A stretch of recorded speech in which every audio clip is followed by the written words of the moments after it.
हत्यां दा बंद रहना, सज़ावां भोगण तो बाद भी बंद रहना, वो कोई वड्डी गल नहीं। ये जिहड़ी पटीशन पाई गई है तुहाडे वल्लों, इहदे विच मोर्चे दे जिहड़े आगू साहबान ने वो शक दी नज़र नाल देख रहे हैं कि हरमन जी होरां ने पाई नहीं, उन्हां तो पवाई गई है कि बंदी सिंह जो 30-32 साल तो ਜਿਹੜੇ ਜੇਲ੍ਹਾਂ ਵਿੱਚ ਡੱਕੇ ਹੋਏ ਨੇ, ਉਹਨਾਂ ਦੀਆਂ ਮਾਵਾਂ ਦੀਆਂ, ਭੈਣਾਂ ਦੀਆਂ, ਧੀਆਂ ਦੀਆਂ, ਘਰ ਵਾਲਿਆਂ ਦੀਆਂ ਕੋਈ ਭਾਵਨਾਵਾਂ ਨਹੀਂ। ਇੱਥੇ ਕੋਰਟਾਂ ਦਾ ਰੋਲ ਆ। ਦੇਖੋ 15 ਦਿਨ ਦਾ ਕਾਨੂੰਨੀ ਨੋਟਿਸ ਕੋਰਟ ਨੇ ਮੋਰਚਾ ਸੰਚਾਲਕਾਂ ਨੂੰ ਤਾਂ ਦੇ ਦਿੱਤਾ, ਪਰ ਮੈਂ ਕਹਿੰਦਾ ਕੋਰਟ ਨੇ ਇਹ ਆਦੇਸ਼ ਕਿਉਂ ਨਹੀਂ ਕੀਤਾ ਕਿ ਭਾਈ ਜਿਹੜੇ ਬੇਕਸੂਰ ਸਜ਼ਾਵਾਂ ਪੂਰੀਆਂ ਬੰਦ ਕਰਕੇ ਬੈਠੇ ਆ ਤੇ ਉਹਨਾਂ ਨੂੰ ਫਿਰ ਵੀ ਬੰਦੀ ਰੱਖਿਆ ਹੋਇਆ, ਸਜ਼ਾਵਾਂ ਵੀ ਪੂਰੀਆਂ ਕਰ ਲਈਆਂ ਨੇ ਤੇ ਉਹਨਾਂ ਨੂੰ ਰਿਹਾਈ ਕਰ ਦਿੱਤਾ ਜਾਵੇ। ਕੌਮੀ ਇਨਸਾਫ ਮੋਰਚਾ ਇੱਕ ਝੋਲੇ ਪਾਊ ਮੋਰਚਾ। ਇਹਨਾਂ ਨੇ ਜਿਹੜੀਆਂ ਮੰਗਾਂ ਰੱਖੀਆਂ ਨੇ ਉਹਦੇ ਵਿੱਚ ਤੱਥ ਏਕਤਾ ਦੀ ਕੋਈ ਗੱਲ ਨਹੀਂ ਹੈ। ਇਹਨਾਂ ਨੇ ਸ਼੍ਰੋਮਣੀ ਕਮੇਟੀ ਦੇ ਪ੍ਰਧਾਨ ਦੀ ਬੇਇੱਜ਼ਤੀ ਕੀਤੀ, ਇਹਨਾਂ ਨੇ ਦਾਦੂਵਾਲ ਦੀ ਬੇਇੱਜ਼ਤੀ ਕੀਤੀ, ਇਹਨਾਂ ਨੇ ਨਾਲ ਕਿਹਨੂੰ ਜੋੜਿਆ ਜੀ ਮੈਨੂੰ ਇਹ ਦੱਸੋ। ਸਾਰੇ ਉਹ ਬੰਦੇ ਜਿਹੜੇ ਕਿਸਾਨ ਅੰਦੋਲਨ 'ਚ ਭੜਕਾਊ ਤੇ ਉਹ ਸੀ, ਉਹਨਾਂ ਨੇ ਫਿਰ ਟੈਂਟ ਲਾ ਲਏ। ਜਿਹੜੀ ਗੱਲ ਪਟੀਸ਼ਨ ਦੀ ਆ ਜੀ, ਇੱਥੇ ਰੋਡ ਸੇਫਟੀ ਨੂੰ ਕੀ ਕੁਐਸਚਨ ਆ ਜੀ ਮੈਨੂੰ ਇਹ ਦੱਸੋ। ਰੋਡ ਸੇਫਟੀ ਦਾ ਕੀ ਕੁਐਸਚਨ ਆ? ਕਿੰਨੀਆਂ ਸੜਕਾਂ ਕਿੰਨਾ ਚਿਰ ਬੰਦ ਹੁੰਦੀਆਂ ਨੇ? ਚੰਡੀਗੜ੍ਹ ਦੇ ਚੌਂਕ ਬਣਾ ਰਹੇ ਨੇ, ਕਿੰਨਾ ਚਿਰ ਬੰਦ ਹੁੰਦੀਆਂ ਨੇ? ਸੜਕ ਬੰਦ ਕਰਨੀ ਕੋਈ ਗੁਨਾਹ ਨਹੀਂ, ਪਹਿਲੀ ਗੱਲ।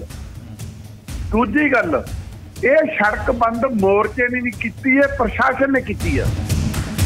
ਪੀਸੀ ਦੇ ਪ੍ਰਧਾਨ ਦੀ ਬੇਇੱਜ਼ਤੀ ਕੀਤੀ ਗਈ ਮੋਰਚੇ ਤੋਂ, ਉਹ ਕਿਉਂ ਕੀਤੀ ਗਈ? ਅਸੀਂ ਬਿਲਕੁਲ ਐਸਜੀਪੀਸੀ ਦੇ ਪ੍ਰਧਾਨ ਦਾ ਪਤਾ ਲੱਗਾ, ਰਾਤ ਨੂੰ ਸਾਨੂੰ ਪਤਾ ਲੱਗਾ ਕਿ ਉਹ ਆ ਰਹੇ ਨੇ। ਅਸੀਂ ਉਸੇ ਟਾਈਮ ਹੀ ਉਹਨਾਂ ਨੂੰ ਰੋਕਿਆ, ਫੋਨ ਕੀਤਾ, ਉਹਨਾਂ ਨੂੰ ਪੁੱਛਿਆ ਵੀ ਫੋਨ ਤੇ ਗੱਲ ਹੋਈ ਕਿ ਤੁਸੀਂ ਆਉਣਾ ਨਹੀਂ, ਹਜੇ ਸਾਡੇ ਕੋਲ ਇੰਨਾ ਪ੍ਰਬੰਧ ਨਹੀਂ। ਜਗਸੀਰ ਜੀਦਾ ਹੋਰਾਂ ਦੀ ਮੈਂ ਗੱਲ ਕਰ ਰਿਹਾ ਸੀ, ਪਾਲ ਸਿੰਘ ਹੋਰਾਂ ਦੇ ਨਾਲ। ਉਹਨਾਂ ਨੇ ਲਿਖਿਆ ਸੀ ਕਿ ਲਹੂ ਪੀਣੀਆਂ ਪੰਜਾਬ ਦੀਆਂ ਸੜਕਾਂ ਆਏ ਦਿਨ ਮੌਤ ਮੰਗਦੀਆਂ, ਕੁਛ ਇੱਦਾਂ ਦਾ ਲਿਖਿਆ ਸੀਗਾ। ਉਹਨਾਂ ਬਾਰੇ ਵੀ ਤੁਹਾਡੀ ਫਿਕਰਮੰਦੀ ਉਨੀ ਰਹਿੰਦੀ ਹੈ ਜਿਹੜੇ ਰੋਡ ਐਕਸੀਡੈਂਟ ਦੇ ਵਿੱਚ ਮਰ ਜਾਂਦੇ ਆ ਸੜਕ ਛੋਟੀ ਹੋਣ ਕਰਕੇ?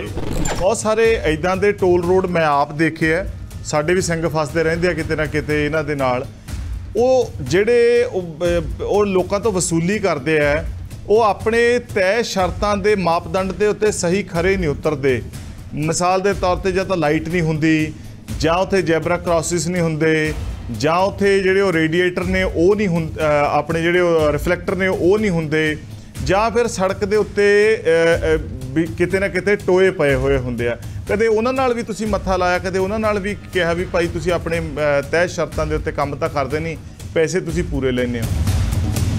ਤੁਸੀਂ ਇਹ ਦੱਸੋ, ਤੁਹਾਡਾ ਮੋਰਚਾ ਕਿਹਦੇ ਖਿਲਾਫ ਆ? ਤੁਹਾਡੀ ਲੜਾਈ ਕਿਹਦੇ ਖਿਲਾਫ ਆ?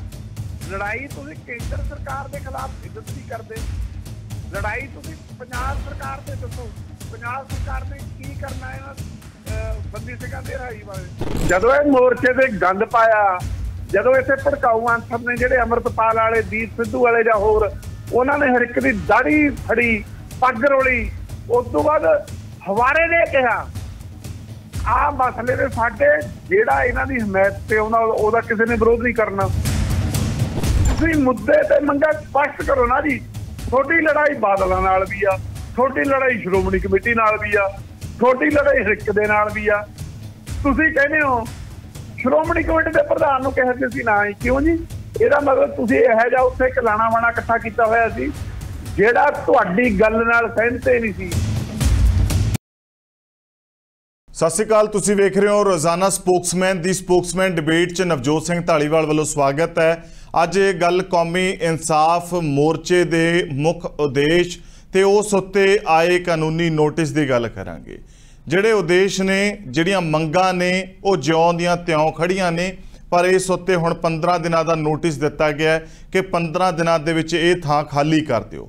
ਸਰਕਾਰ ਨਾਲ, ਪ੍ਰਸ਼ਾਸਨ ਨਾਲ ਗੱਲਬਾਤ ਕਰੋ, ਇੱਕ ਨਿਸ਼ਚਿਤ ਜਗ੍ਹਾ ਜਿਹੜੀ ਆ ਉੱਥੇ ਜਾ ਕੇ ਤੁਸੀਂ ਆਪਣਾ ਮੰਗਾਂ ਦਾ ਜਿਹੜਾ ਇਹ ਪ੍ਰੋਸੈਸ ਹੈ ਇਹਨੂੰ ਜਾਰੀ ਰੱਖ ਸਕਦੇ ਹੋ, ਪਰ ਲੋਕਾਂ ਦੇ ਕਾਰਵਾਈ ਦੇ ਵਿੱਚ ਇਦਾਂ ਵਿਘਨ ਨਹੀਂ ਪਾ ਸਕਦੇ, ਇਦਾਂ ਸੜਕਾਂ ਨਹੀਂ ਮੱਲ ਸਕਦੇ। ਇਹ ਜਿਹੜੀ ਅੱਜ ਦੀ ਸੁਣਵਾਈ ਤੋਂ ਬਾਅਦ ਫੈਸਲਾ ਲਿਆ ਗਿਆ। ਅੱਜ ਇਸ ਚਰਚਾ ਦੇ ਵਿੱਚ ਆਏ ਹੋਏ ਮਹਿਮਾਨਾਂ ਨਾਲ ਤੁਹਾਡਾ ਰਸਮੀ ਤਾਰੁਫ ਕਰਵਾਉਂਦਾ ਹੋਇਆ ਉਹਨਾਂ ਦਾ ਚਰਚਾ 'ਚ ਇਸਤਕਬਾਲ ਕਰਾਂਗੇ। ਔਰ ਸਭ ਤੋਂ ਪਹਿਲਾਂ ਮੈਂ ਤੁਹਾਨੂੰ ਜਿਹੜਾ ਜਾਣੂ ਕਰਵਾਉਣਾ ਚਾਹੁੰਦਾ ਪਾਲ ਸਿੰਘ ਜੀ ਨੇ। ਪਾਲ ਸਿੰਘ ਜੀ, ਸਤਿ ਸ਼੍ਰੀ ਅਕਾਲ ਜੀ, ਤੁਹਾਡਾ ਇਸ ਚਰਚਾ ਦੇ ਵਿੱਚ ਸਵਾਗਤ ਹੈ। ਜਥੇਦਾਰ ਬਲਜੀਤ ਸਿੰਘ ਦਾਦੂਵਾਲ ਸਾਹਿਬ ਜੀਓ ਆਇਆਂ ਨੂੰ। ਬੁੱਧੀਜੀਵੀ ਮਾਲਵਿੰਦਰ ਸਿੰਘ ਮਾਲੀ ਸਾਹਿਬ ਤੁਹਾਡਾ ਵੀ ਚਰਚਾ 'ਚ ਸਵਾਗਤ ਹੈ। ਔਰ ਸਾਡੇ ਨਾਲ ਪਟੀਸ਼ਨਰ ਹਰਮਨ ਸਿੰਘ ਸਿੱਧੂ ਜਿਨ੍ਹਾਂ ਨੇ ਪਟੀਸ਼ਨ ਪਾਈ ਜਿਸ ਤੋਂ ਬਾਅਦ ਫੈਸਲਾ ਹੋਇਆ, ਤੁਹਾਡਾ ਵੀ ਇਸ ਚਰਚਾ ਦੇ ਵਿੱਚ ਸਵਾਗਤ ਹੈ। ਇਸ ਤੋਂ ਪਹਿਲਾਂ ਕਿ ਸਵਾਲ ਜਵਾਬ ਦਾ ਸਿਲਸਿਲਾ ਸ਼ੁਰੂ ਕਰੀਏ, ਕੁਝ ਜਿਹੜੀਆਂ ਮੋਰਚੇ ਦੀਆਂ ਮੰਗਾਂ ਨੇ ਉਹਨਾਂ ਦੇ ਉੱਤੇ ਨਜ਼ਰ ਮਾਰਦੇ ਹੋਏ ਤੇ ਬਾਕੀ ਜਿਹੜੇ ਕੰਮ ਨੇ ਤੇ ਹੁਣ ਤੱਕ ਮੋਰਚੇ ਦੇ ਹਾਸਲ ਨੇ ਪੰਛੀ ਝਾਤ ਮਾਰਦੇ ਹੋਏ ਚੱਲਦੇ ਆ। ਸਭ ਤੋਂ ਪਹਿਲਾਂ ਗੱਲ ਆਉਂਦੀ ਹੈ ਮੋਰਚੇ ਦੀਆਂ ਮੰਗਾਂ ਦੀ। ਬਾਈਬਲ ਕਲਾਂ ਤੇ ਕੋਟਕਪੂਰਾ ਗੋਲੀकांड ਦੇ ਦੋਸ਼ੀਆਂ ਨੂੰ ਸਜ਼ਾ ਦਿਵਾਉਣੀ, ਉਹਦੇ ਵਿੱਚ ਸਿੱਖਾਂ ਨੂੰ ਜਿਹੜੇ ਪਰਿਵਾਰ ਪੀੜਤ ਆ ਉਹਨਾਂ ਨੂੰ ਇਨਸਾਫ ਦਿਵਾਉਣਾ, ਔਰ ਜਿਹੜੇ ਬੰਦੀ ਸਿੰਘ ਜਿਹੜੇ ਸਜ਼ਾਵਾਂ ਕੱਟ ਚੁੱਕੇ ਨੇ, ਮਜ਼ੀਦ ਸਜ਼ਾਵਾਂ ਭੋਗ ਰਹੇ ਨੇ, ਉਹਨਾਂ ਦੀ ਪੱਕੀ ਰਿਹਾਈ ਦੀ ਮੰਗ ਸ਼ਾਮਲ ਹੈ। ਔਰ ਇਹਦੇ ਵਿੱਚ ਜਿਹੜੀ ਪੱਕੀ ਰਿਹਾਈ ਹੋਈ ਵੀ ਹੈ ਉਹ ਗੁਰਮੀਤ ਸਿੰਘ ਤੇ ਲਖਵਿੰਦਰ ਸਿੰਘ ਹੋਰਾਂ ਦੀ ਹੋਈ ਹੈ, ਸ਼ਮਸ਼ੇਰ ਸਿੰਘ ਹੋਰਾਂ ਦੀ ਪੈਰੋਲ ਹੋਈ ਹੈ, ਗੁਰਦੀਪ ਖੇੜਾ ਹੋਰਾਂ ਦੀ ਹੋਈ ਹੈ। ਸ੍ਰੀ ਗੁਰੂ ਗ੍ਰੰਥ ਸਾਹਿਬ ਸਣੇ ਸਾਰੇ ਧਾਰਮਿਕ ਗ੍ਰੰਥਾਂ ਦੀ ਬੇਅਦਬੀ ਖਿਲਾਫ ਸਖਤ ਕਾਨੂੰਨ ਬਣਾਉਣ ਦੀ ਵੀ ਮੋਰਚੇ ਦੀ ਮੁੱਖ ਜਿਹੜੀ ਹੈ ਉਹ ਮੰਗ ਹੈ। ਔਰ ਇਸ ਦੇ ਨਾਲ ਹੀ ਕੁਝ ਸਵਾਲ ਨੇ ਜਿਨ੍ਹਾਂ ਸਵਾਲਾਂ ਤੋਂ ਬਾਅਦ ਚਰਚਾ ਨੂੰ ਜਿਹੜਾ ਹੈ ਉਹ ਅੰਜਾਮ ਦਿੱਤਾ ਗਿਆ। ਔਰ ਇਹ ਜਿਹੜਾ ਅੱਜ ਕਾਨੂੰਨ ਦਾ ਨੋਟਿਸ ਆਇਆ ਕਿ ਮੋਹਾਲੀ ਦੇ ਵਿੱਚ ਇਨਸਾਫ ਮੋਰਚਾ ਚੱਕਿਆ ਜਾਵੇਗਾ, ਇਹ ਹਰ ਕਿਸੇ ਦੀ ਜ਼ੁਬਾਨ ਦੇ ਉੱਤੇ ਇੱਕ ਸਵਾਲ ਬਣਿਆ ਹੋਇਆ, ਇਹਦਾ ਜਵਾਬ ਇਸ ਚਰਚਾ 'ਚ ਲਵਾਂਗੇ। ਕੌਮੀ ਇਨਸਾਫ ਮੋਰਚੇ ਦੇ 7 ਮਹੀਨੇ ਪੂਰੇ ਹੋ ਚੁੱਕੇ ਹੈ। ਗੱਲ ਕਿੱਥੇ ਤੱਕ ਪਹੁੰਚੀ ਹੈ, ਕਿੰਨੀ ਦਫਾ ਗੱਲ ਹੋਈ ਹੈ, ਉਹ ਗੱਲ ਤੋਂ ਆਗੂ ਜਾਂ ਸਰਕਾਰ ਸੈਟੀਸਫਾਈ ਹੈ? ਔਰ ਇਸ ਤੋਂ ਇਲਾਵਾ ਆਖਿਰ ਕਿਉਂ ਬੰਦੀ ਸਿੰਘਾਂ ਨੂੰ ਨਹੀਂ ਜਿਹੜੀ ਹੈ ਉਹ ਖੁੱਲੀ ਫਿਜ਼ਾ ਦੀ ਆਜ਼ਾਦੀ ਮਿਲ ਰਹੀ, ਕਿਉਂ ਸਜ਼ਾਵਾਂ ਤੋਂ ਬਾਅਦ ਵੀ ਉਹਨਾਂ ਨੂੰ ਅੰਦਰ ਰੱਖਿਆ ਗਿਆ? ਲੋਕਤੰਤਰ 'ਚ ਕੀ ਬੰਦੀ ਸਿੰਘਾਂ ਪ੍ਰਤੀ ਦੋਹਰੇ ਕਾਨੂੰਨ ਨੇ? ਕਿਉਂਕਿ ਬਹੁਤ ਸਾਰੇ ਲੋਕਾਂ ਨੂੰ ਜਿਹੜੇ ਰੇਪ ਕਰਦੇ ਹੈ, ਜਿਹੜੇ ਕਤਲ ਕਰਦੇ ਹੈ, ਉਹਨਾਂ ਦੀ ਸਜ਼ਾ ਵੀ ਮਾਫ ਹੋ ਰਹੀ ਹੈ, ਪੈਰੋਲ ਵੀ ਮਿਲ ਰਹੀ ਹੈ, ਪਰ ਕਈ ਅਜਿਹੇ ਹੈ ਕਿ ਕਈ ਸਾਲਾਂ ਤੋਂ ਅੰਦਰ ਨੇ ਔਰ ਸਜ਼ਾ ਤੋਂ ਵੱਧ ਸਮਾਂ ਜੇਲ੍ਹਾਂ 'ਚ ਰਹਿਣ ਦੇ ਬਾਵਜੂਦ ਵੀ ਰਿਹਾਈ ਕਿਉਂ ਨਹੀਂ ਮਿਲ ਰਹੀ? ਕੀ ਇਹ ਭਾਵਨਾ ਜਿਹੜੀ ਹੈ ਉਹ ਡਿਸਕ੍ਰਿਮੀਨੇਸ਼ਨ ਨਹੀਂ ਜ਼ਾਹਰ ਕਰਦੀ, ਲੋਕਾਂ ਦੇ ਮਨਾਂ 'ਚ ਜਿਹੜੀ ਹੈ ਉਹ ਬੇਗਾਨਗੀ ਦਾ ਅਹਿਸਾਸ ਨਹੀਂ ਪੈਦਾ ਕਰਦੀ? ਇਹ ਵੀ ਇੱਕ ਸਵਾਲ ਹੈ। ਹਾਈ ਕੋਰਟ ਵੱਲੋਂ ਜਿਹੜਾ 15 ਦਿਨ ਦਾ ਅਲਟੀਮੇਟਮ ਦਿੱਤਾ ਗਿਆ, ਇਹਦਾ ਮੋਰਚੇ ਦੇ ਨਾਲ ਜਾਂ ਮੋਰਚੇ ਦੇ ਉੱਤੇ ਕੀ ਅਸਰ ਪਏਗਾ? ਔਰ ਇਸ ਤੋਂ ਇਲਾਵਾ ਇਨਸਾਫ ਮੋਰਚੇ ਤੋਂ ਤਕਲੀਫ ਕਿਸ ਨੂੰ ਹੈ? ਕੀ ਇਹ ਕੋਈ ਸਿਆਸੀ ਸਾਜ਼ਿਸ਼ ਹੈ? ਇਹਦੇ ਪਿੱਛੇ ਕੋਈ ਖਾਸ ਮਨਸੂਬੇ ਕੰਮ ਕਰ ਰਹੇ ਹੈ? ਇਹਦੇ ਵੀ ਸਵਾਲਾਂ ਦੇ ਜਿਹੜੇ ਆ ਉਹ ਜਵਾਬ ਲਵਾਂਗੇ। ਔਰ ਇਸ ਤੋਂ ਇਲਾਵਾ ਸਰਕਾਰ ਨਾਲ ਜਿਹੜੀ ਗੱਲਬਾਤ ਹੋਈ ਹੈ, 2 ਦਫਾ ਜਿਹੜੀ ਗੱਲਬਾਤ ਹੋ ਚੁੱਕੀ ਹੈ। ਇੱਕ ਦਫਾ ਜਿਹੜੀ ਗਵਰਨਰ ਦੇ ਨਾਲ ਮੁਲਾਕਾਤ ਹੋਈ ਸੀ, ਇੱਕ 11 ਫਰਵਰੀ ਹੈ ਤੇ ਦੂਸਰੀ 26 ਫਰਵਰੀ ਹੈ। 1 ਮਾਰਚ 2023 ਹੈ ਸਰਕਾਰ ਨਾਲ ਜਿਹੜੀ ਇਹ ਗੱਲਬਾਤ ਹੋਈ ਹੈ। ਇਸ ਤੋਂ ਇਲਾਵਾ ਇਸੇ ਮਹੀਨੇ ਜਿਹੜਾ ਹੈ 14 ਅਗਸਤ ਨੂੰ ਰਾਜਪਾਲ ਦੇ ਨਾਲ ਵੀ ਇਹਨਾਂ ਆਗੂਆਂ ਦੀ ਮੀਟਿੰਗ ਹੋਈ। ਉਹਨਾਂ ਮੀਟਿੰਗਾਂ ਦੇ ਵਿੱਚ ਕੀ ਨਿਕਲਿਆ ਤੇ ਇਹ ਸਾਰੇ ਸਵਾਲਾਂ ਦੇ ਜਵਾਬ ਲਵਾਂਗੇ। ਸਭ ਤੋਂ ਪਹਿਲਾਂ ਜਿਹੜਾ ਮੇਰਾ ਸਵਾਲ ਹੈ, ਜਿਨ੍ਹਾਂ ਨੇ ਪਟੀਸ਼ਨ ਪਾਈ, ਪਟੀਸ਼ਨ ਤੇ ਜਿਹੜੀ ਸੁਣਵਾਈ ਹੋਈ, ਹਰਮਨ ਜੀ ਹੋਰਾਂ ਤੋਂ ਸਵਾਲ ਹੈ। ਹਰਮਨ ਜੀ, ਆਖਰ ਕਿਹੜੀ ਚੀਜ਼ ਨੇ ਤੁਹਾਨੂੰ ਪਟੀਸ਼ਨ ਪਾਉਣ ਲਈ ਮਜਬੂਰ ਕੀਤਾ? ਤੁਸੀਂ ਆਪ ਪਾਈ ਜਾਂ ਤੁਹਾਡੇ ਤੋਂ ਕਿਸੇ ਨੇ ਪਵਾਈ? ਤੁਹਾਨੂੰ ਕੀ ਦੁੱਖ ਤਕਲੀਫ ਸੀ? ਤੁਹਾਡਾ ਜਿਹੜਾ ਪਹਿਲਾ ਸਵਾਲ ਹੈ, ਜੇ ਤੁਹਾਨੂੰ ਖਿਆਲ ਹੋਵੇ ਕਿ ਰਾਈਫ ਸੇਫ ਸੰਸਥਾ ਜਿਹੜੀ ਅਸੀਂ ਚਲਾ ਰਹੇ ਹਾਂ, ਉਹ ਸਿਰਫ ਤੇ ਸਿਰਫ ਸੜਕ ਸੁਰੱਖਿਆ ਤੇ ਉਹਦੇ ਜਿਹੜੇ ਰਿਲੇਟਡ ਇਸ਼ੂਜ਼ ਨੇ ਉਹਨਾਂ ਨੂੰ ਲੈ ਕੇ ਅਸੀਂ ਕੰਮ ਕਰਦੇ ਹਾਂ।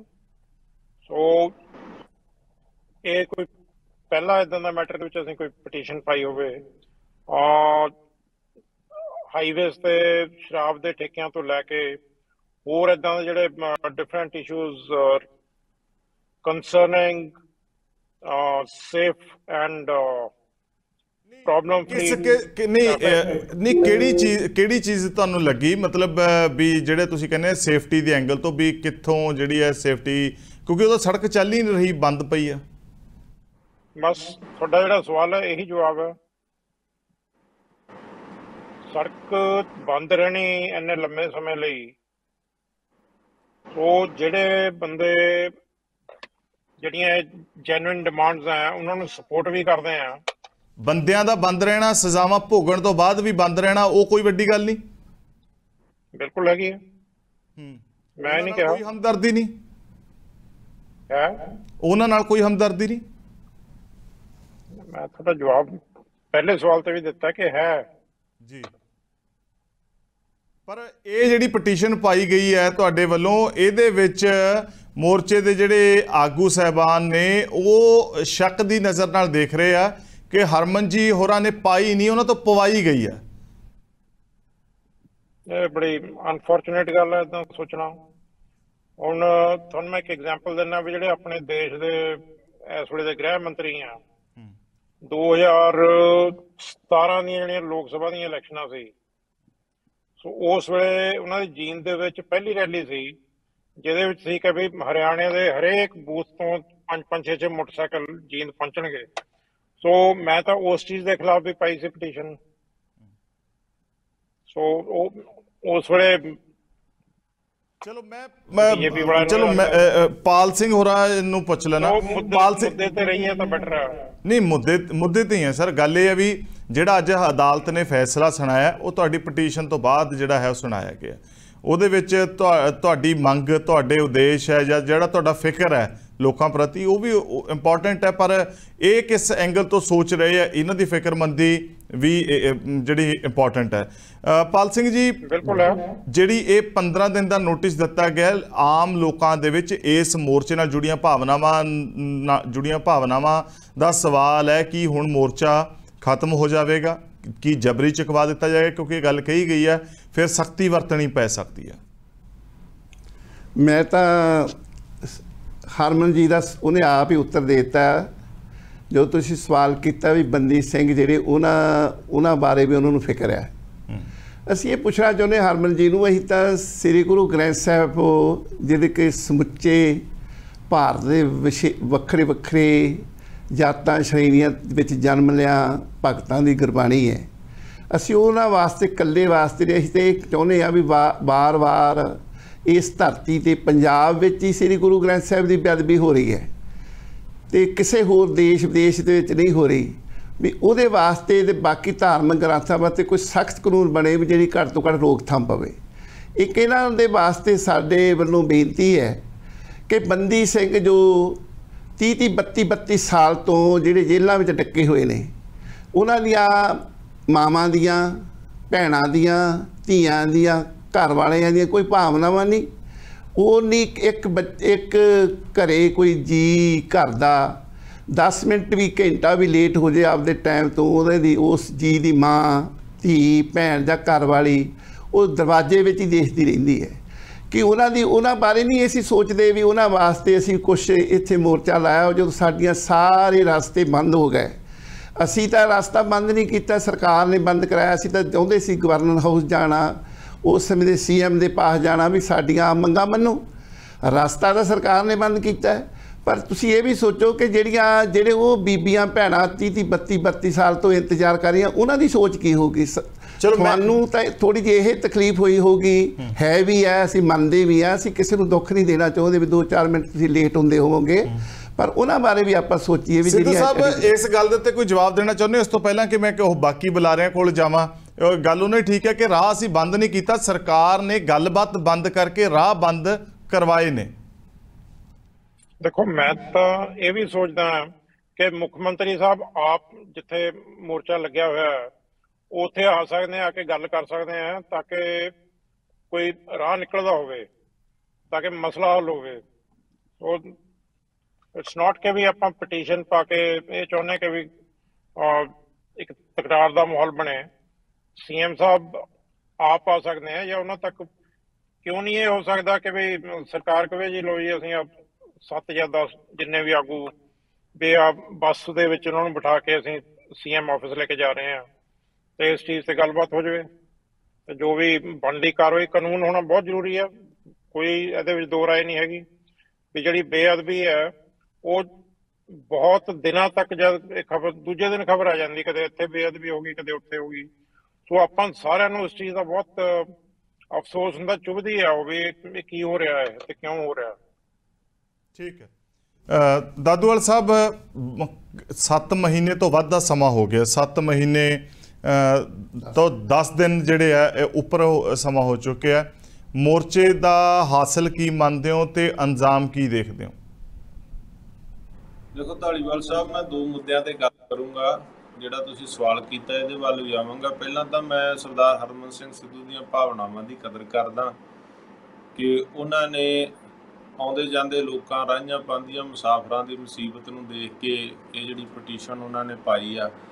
ਕਿਉਂਕਿ ਜਿਹੜਾ ਬੰਦਾ ਜਿਸ ਮਿਸ਼ਨ ਤੇ ਕੰਮ ਕਰ ਰਿਹਾ ਹੁੰਦਾ ਨਾ, ਉਹਦਾ ਉਸੇ ਮਿਸ਼ਨ ਵੱਲ ਧਿਆਨ ਹੁੰਦਾ। ਕਈ ਵਾਰੀ ਆਸੇ-ਪਾਸੇ ਬਹੁਤਾ ਧਿਆਨ ਨਹੀਂ ਹੁੰਦਾ। ਜਦੋਂ ਉਹਨਾਂ ਨੂੰ ਪਤਾ ਲੱਗਦਾ, ਕਈ ਵਾਰੀ ਖੁਦ ਪਛਤਾਵਾ ਹੁੰਦਾ ਕਿ ਸ਼ਾਇਦ ਲਾਂਘੇ ਤਾਂ ਹੋਰ ਵੀ ਬੜੇ ਆ, ਸੜਕਾਂ ਤੇ ਹੋਰ ਵੀ ਬੜੀਆਂ ਨੇ। ਚਲੋ ਜੇ ਇੱਕ ਸੜਕ ਰੁਕੀ ਆ ਸਰਕਾਰਾਂ ਦੀ ਬੇਰੁਖੀ ਕਰਕੇ ਤਾਂ ਕੋਈ ਗੱਲ ਨਹੀਂ। ਜਿਹੜੀਆਂ ਉਹਨਾਂ ਦੀਆਂ ਬੈਠੇ ਲੋਕਾਂ ਦੀਆਂ ਮੰਗਾਂ ਨੇ, ਜਿਹੜੇ ਦਿਨ ਰਾਤ ਬੱਚੇ, ਬਜ਼ੁਰਗ, ਨੌਜਵਾਨ ਬੈਠੇ ਆ, ਵੀ ਉਹਨਾਂ ਦੀਆਂ ਮੰਗਾਂ ਜਿਹੜੀਆਂ ਨੇ ਉਹ ਇਸ ਗੱਲ ਤੋਂ ਜ਼ਿਆਦਾ ਕੀਮਤੀ ਹੈ ਕਿ ਆਉਂਦੇ ਜਾਂਦੇ ਰਾਹੀਆਂ ਦਾ ਰਾਹ ਜਿਹੜਾ ਹੈਗਾ ਉਹ ਤਾਂ ਹੋਰ ਰਸਤੇ ਵੀ ਚਲੇ ਜਾਣਗੇ।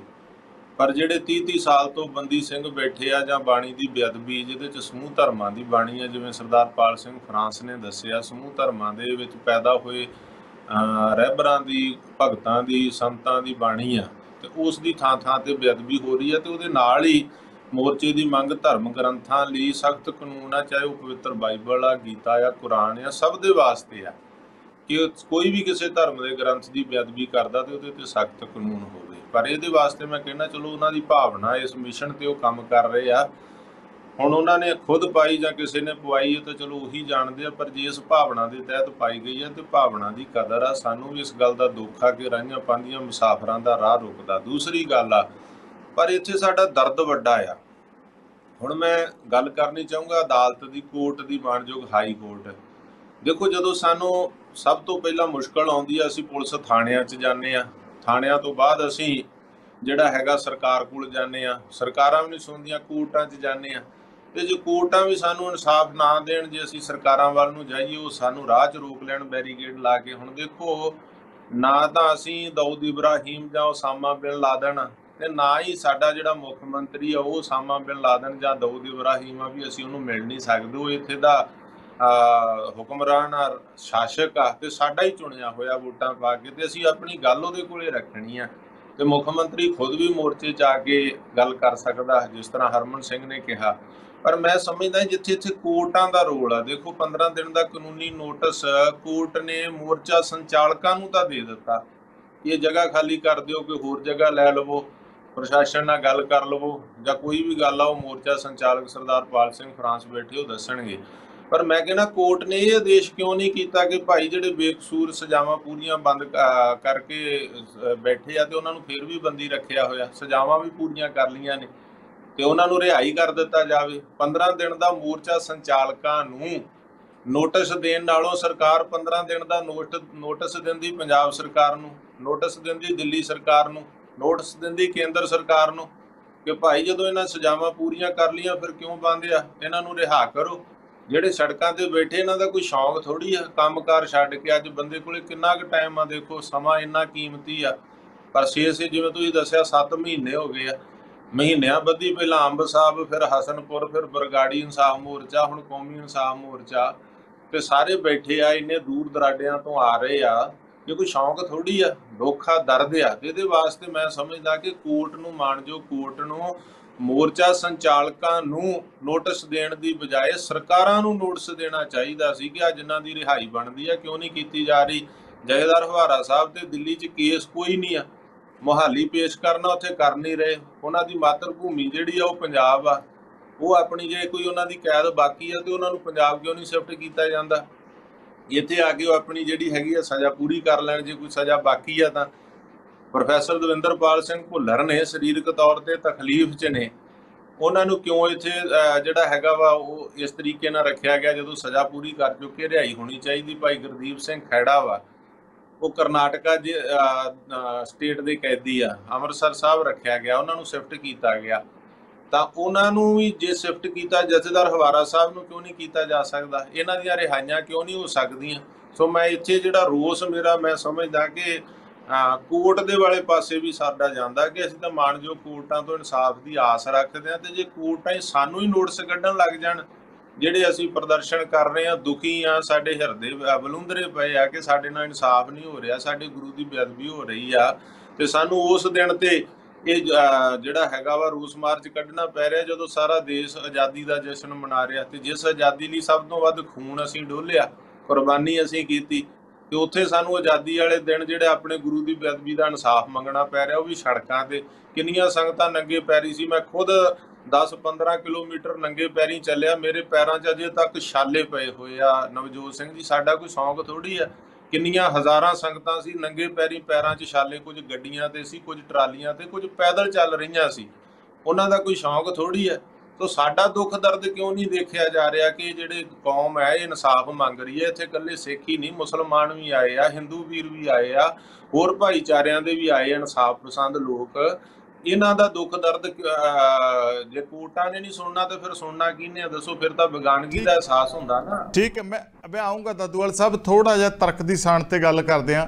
ਮਾਲਵਿੰਦਰ ਮਾਲੀ ਜੀ ਸਾਡੇ ਨਾਲ ਜੁੜੇ ਹੋਏ ਆ। ਮਾਲੀ ਸਾਹਿਬ, ਇਸ ਚਰਚਾ ਦੇ ਵਿੱਚ ਹੋਈਆਂ ਅਪੀਲਾਂ ਦਲੀਲਾਂ ਤੋਂ ਬਾਅਦ ਤੁਸੀਂ ਇਹਨੂੰ ਕਿਵੇਂ ਆਪਣੀ ਬੌਧਿਕਤਾ ਦੇ ਹਿਸਾਬ ਦੇ ਨਾਲ ਪਰਖਦੇ ਹੋ, ਵੇਖਦੇ ਹੋ, ਕਿਸ ਜਾਵੀਏ ਤੋਂ ਇਸ ਨੂੰ ਮਹਿਸੂਸ ਕਰ ਰਹੇ ਹੋ? ਦੇਖੋ, ਕੇਂਦਰ ਸਰਕਾਰ ਦੀ ਪੰਜਾਬ ਬਾਰੇ ਇੱਕ ਨੀਤੀ ਹੈ ਪੱਕੀ, to create more and more confusion. ਵੱਧ ਤੋਂ ਵੱਧ ਘਚੋਲਾ ਪਾਓ, ਕੋਈ ਮੁੱਦਾ ਕੋਈ ਸਮਝ ਨਾ ਨਿਤਰੇ ਤੇ ਨਾ ਨਿਕਲੇ, ਤੇ ਅਸੀਂ ਜਾਣੇ ਅਣਜਾਣੇ ਉਸ ਨੀਤੀ ਦਾ ਸ਼ਿਕਾਰ ਹੋ ਰਹੇ। ਪਹਿਲੀ ਗੱਲ, ਜਿਹੜਾ ਕੌਮੀ ਇਨਸਾਫ ਮੋਰਚਾ ਲੱਗਿਆ, ਜਿੱਥੋਂ ਤੱਕ ਬੰਦੀ ਸਿੰਘਾਂ ਦੀ ਰਿਹਾਈ ਦਾ ਮਤਲਬ ਆ, ਇਹ ਕੇਂਦਰ ਸਰਕਾਰ ਦੀ ਬੇਵਸਾਹੀ ਆ, ਧੋਖੇ ਭਰੀ ਚਾਲ ਆ। ਗੁਰੂ ਨਾਨਕ ਸਾਹਿਬ ਦੇ 550 ਉਸਲ ਤੇ ਉਹੀ ਅਮਿਤ ਸ਼ਾਹ ਨੇ ਲੋਕ ਸਭਾ 'ਚ ਬਿਆਨ ਦਿੱਤਾ ਸੀ, ਅਸੀਂ ਇਹਨਾਂ ਬੰਦਿਆਂ ਨੂੰ ਰਿਹਾ ਕਰ ਰਹੇ ਹਾਂ। ਉਹੀ ਅਮਿਤ ਸ਼ਾਹ ਅੱਜ ਹਰਸਿਮਰਤ ਕੌਰ ਦੇ ਸਵਾਲ ਤੇ ਜਵਾਬ ਦਿੰਦਾ, ਉਮਰ ਕੈਦ ਦਾ ਮਤਲਬ ਹੁੰਦਾ ਟਿਲ ਡੈਥ, ਤੇ ਅਸੀਂ ਉਹਦੇ ਅਨੁਸਾਰ ਇੰਨਾ ਰਿਹਾਈ ਕਰਨੀ ਜੇਲਰ ਦੀ ਗੱਲ, ਸਿਆਸਤ ਦੀ ਗੱਲ, ਸਰਕਾਰ ਦੀ ਗੱਲ ਹੁੰਦੀ ਹੈ। ਦੂਜੀ ਗੱਲ, ਕੌਮੀ ਇਨਸਾਫ ਮੋਰਚਾ ਇੱਕ ਘਚੋਲੇ ਪਾਊ ਮੋਰਚਾ। ਇਹਨਾਂ ਨੇ ਜਿਹੜੀਆਂ ਮੰਗਾਂ ਰੱਖੀਆਂ ਨੇ ਉਹਦੇ ਵਿੱਚ ਪੰਥਕ ਏਕਤਾ ਦੀ ਕੋਈ ਗੱਲ ਨਹੀਂ ਹੈ। 328 ਸਰੂਪ ਵੀ ਉਹਦੇ ਵਿੱਚ, ਉਹ ਆਪਣਾ ਬਰਗਾੜੀ ਮੋਰਚਾ ਵੀ, ਬਹਿਬਲ ਮੋਰਚਾ ਵੀ, ਇਹਦੇ ਵਿੱਚ ਇਹਨਾਂ ਦੀ ਜਿਹੜੀ ਧੁੱਸਾ ਉਹ ਇਹ ਸੀ ਕਿ ਸਮੁੱਚੇ ਖਾਲਸਾ ਪੰਥ ਦੀ ਅਗਵਾਈ ਅਸੀਂ ਕਰਾਂਗੇ, ਆ ਮਸਲੇ ਨਾਲ ਲੈ ਲਾਂਗੇ। ਇਹਨਾਂ ਨੇ ਸ਼੍ਰੋਮਣੀ ਕਮੇਟੀ ਦੇ ਪ੍ਰਧਾਨ ਦੀ ਬੇਇੱਜ਼ਤੀ ਕੀਤੀ, ਇਹਨਾਂ ਨੇ ਦਾਦੂਵਾਲ ਦੀ ਬੇਇੱਜ਼ਤੀ ਕੀਤੀ, ਇਹਨਾਂ ਨੇ ਨਾਲ ਕਿਹਨੂੰ ਜੋੜਿਆ ਜੀ, ਮੈਨੂੰ ਇਹ ਦੱਸੋ। ਸਾਰੇ ਉਹ ਬੰਦੇ ਜਿਹੜੇ ਕਿਸਾਨ ਅੰਦੋਲਨ 'ਚ ਭੜਕਾਊ ਤੇ ਉਹ ਸੀ, ਉਹਨਾਂ ਨੇ ਫਿਰ ਟੈਂਟ ਲਾ ਲਏ। ਕਿਸਾਨ ਜਥੇਬੰਦੀਆਂ ਨੇ ਹਮਾਇਤ ਕੀਤੀ, ਉਹਨਾਂ ਦੀ ਵੱਡੀ ਗੱਲ ਸੀ, ਕਿਸੇ ਨੂੰ ਨੇੜੇ ਨਹੀਂ ਖੰਭਣ ਦਿੱਤਾ। ਸੋ ਇਸ ਕਰਕੇ ਜਿਹੜੀ ਗੱਲ ਪਟੀਸ਼ਨ ਦੀ ਆ ਜੀ, ਇੱਥੇ ਰੋਡ ਸੇਫਟੀ ਨੂੰ ਕੀ ਕੁਐਸਚਨ ਆ ਜੀ, ਮੈਨੂੰ ਇਹ ਦੱਸੋ। ਰੋਡ ਸੇਫਟੀ ਦਾ ਕੀ ਕੁਐਸਚਨ ਆ? ਕਿੰਨੀਆਂ ਸੜਕਾਂ ਕਿੰਨਾ ਚਿਰ ਬੰਦ ਹੁੰਦੀਆਂ ਨੇ? ਚੰਡੀਗੜ੍ਹ ਦੇ ਚੌਂਕ ਬਣਾ ਰਹੇ ਨੇ, ਕਿੰਨਾ ਚਿਰ ਬੰਦ ਹੁੰਦੀਆਂ ਨੇ? ਸੜਕ ਬੰਦ ਕਰਨੀ ਕੋਈ ਗੁਨਾਹ ਨਹੀਂ, ਪਹਿਲੀ ਗੱਲ। ਦੂਜੀ ਗੱਲ, ਇਹ ਸੜਕ ਬੰਦ ਮੋਰਚੇ ਨੇ ਵੀ ਕੀਤੀ ਹੈ, ਪ੍ਰਸ਼ਾਸਨ ਨੇ ਕੀਤੀ ਹੈ ਜੀ। ਮੇਰੀ ਇੱਕ ਸੀਨੀਅਰ ਪੁਲਿਸ ਅਫਸਰ ਨਾਲ ਗੱਲ ਹੋਈ ਜੀ, ਵੀ ਤੁਸੀਂ ਵਾਈਪੀਐਸ ਚੌਂਕ ਕਿਉਂ ਬੰਦ ਕਰ ਰੱਖਿਆ ਜੀ, ਦੱਸੋ ਉੱਥੇ ਕੀ ਸਮੱਸਿਆ? ਤੁਸੀਂ ਇੱਕ ਥਾਂ ਤੇ ਸੜਕ ਬਣਾਉਂਦੇ ਹੋ, ਦੂਜੀ ਸੜਕ ਆ ਜਿਹੜੀ ਉਹ 'ਚ ਦੋਹੇ ਟ੍ਰੈਫਿਕ ਚੱਲਦਾ ਜੀ। ਮੋਰਚੇ ਵਾਲਿਆਂ ਨੇ ਇੱਕ ਸੜਕ ਰੋਕੀ ਹੋਈ ਆ, ਦੂਜੀ ਟ੍ਰੈਫਿਕ ਤੇ ਕਿਉਂ ਨਹੀਂ ਚਲਾਉਂਦੇ? ਕਹਿੰਦੇ ਜੀ ਇਹ ਤਾਂ ਉਹ ਚਾਹੁੰਦੇ ਨੇ ਵੀ ਸਾਨੂੰ ਲੋਕ ਦੇਖਣ, ਲੋਕ ਆਉਣ ਜਾਣ, ਅਸੀਂ ਇਹ ਮੋਰਚੇ ਨੂੰ ਲੋਕਾਂ ਨੂੰ ਨਹੀਂ ਦੇਖਣ ਦੇਣਾ। ਇਹੀ ਚੰਡੀਗੜ੍ਹ ਨੇ ਕੀਤਾ ਨਾ ਜੀ, ਫਟਕਾ ਚੌਕ ਬੰਦ, ਆਹ ਬੰਦ, ਸ਼ਮਸ਼ਾਨ ਘਾਟ 25 ਸੈਕਟਰ ਬਹਿ ਜਾਓ ਜਾ ਕੇ, ਉੱਥੇ ਕੋਈ ਨਾ ਆਵੇ ਨਾ ਜਾਵੇ। ਸੋ ਹਰਮਨ ਦੀ ਪਟੀਸ਼ਨ ਆ ਜਿਹੜੀ, ਇਹ ਸਵਾਰਥੀ ਪਟੀਸ਼ਨ ਆ, ਇਹਦੇ ਸਿਧਾਂਤ ਨਾਲ ਕੋਈ ਤਲਕ ਨਹੀਂ, ਇਹਦੇ ਮੋਟਿਵ ਨਾਲ ਕੋਈ ਤਲਕ ਨਹੀਂ। ਦੂਜੀ ਗੱਲ, ਇਹ ਸੜਕ ਬੰਦ ਹੋਣ ਨਾਲ ਲੋਕਾਂ ਨੂੰ ਕੋਈ ਨੁਕਸਾਨ ਨਹੀਂ। ਕਿੰਨੀਆਂ ਸੜਕਾਂ ਬੰਦ ਹੁੰਦੀਆਂ ਨੇ ਜੀ, ਕਦੋਂ ਬੰਦ ਹੁੰਦੀਆਂ ਨੇ, ਕਿਹਨੂੰ ਨੁਕਸਾਨ ਹੈ ਬੰਦ ਹੋਣ ਦਾ? ਮੈਨੂੰ ਇਹ ਤਾਂ ਦੱਸਣ ਨਾ ਜੀ। ਕਿਹੜੇ ਲੋਕਾਂ ਨੇ ਕਿਹਾ ਭਾਈ ਸਾਨੂੰ ਘਰ 'ਚ ਜਾਣ ਦੀ ਸਮੱਸਿਆ, ਇੱਕ ਸੈਕਟਰ ਛੱਡ ਕੇ ਦੂਜੇ 'ਚ ਵੀ ਆ ਜਾਓ, ਕੋਈ ਸਮੱਸਿਆ ਨਹੀਂ।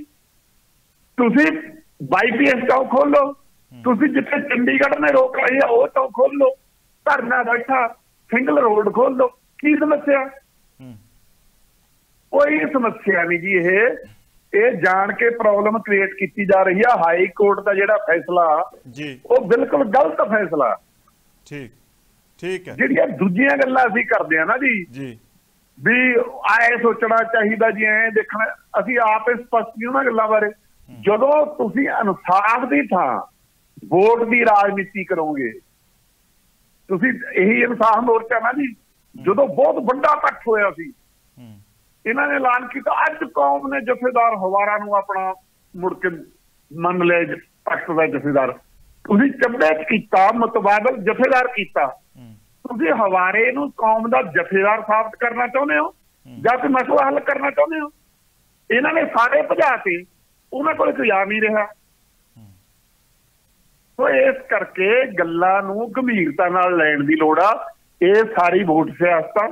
ਮੈਂ ਤੁਹਾਨੂੰ ਸਾਫ਼ ਦੱਸਦਾ, ਜਿਹੜਾ ਇਹ ਜਿਹੜਾ ਮੋਰਚਾ ਲੱਗਿਆ, ਜਦੋਂ ਕੇਂਦਰ ਸਰਕਾਰ ਦੇ ਹੱਥ 'ਚ ਕੋਈ ਨਹੀਂ ਆ ਰਿਹਾ ਸੀ, ਉਹ ਵਰਤ ਨਹੀਂ ਰਹੇ ਸੀ, ਉਹਨਾਂ ਨੂੰ ਇਹ ਸੀ ਇੱਕ ਇਹੋ ਜਿਹਾ ਮੋਰਚਾ ਲੱਗੇ ਜਿਹਦੇ ਸਿੱਖ ਪੰਥ ਤੇ ਉਹਦੀ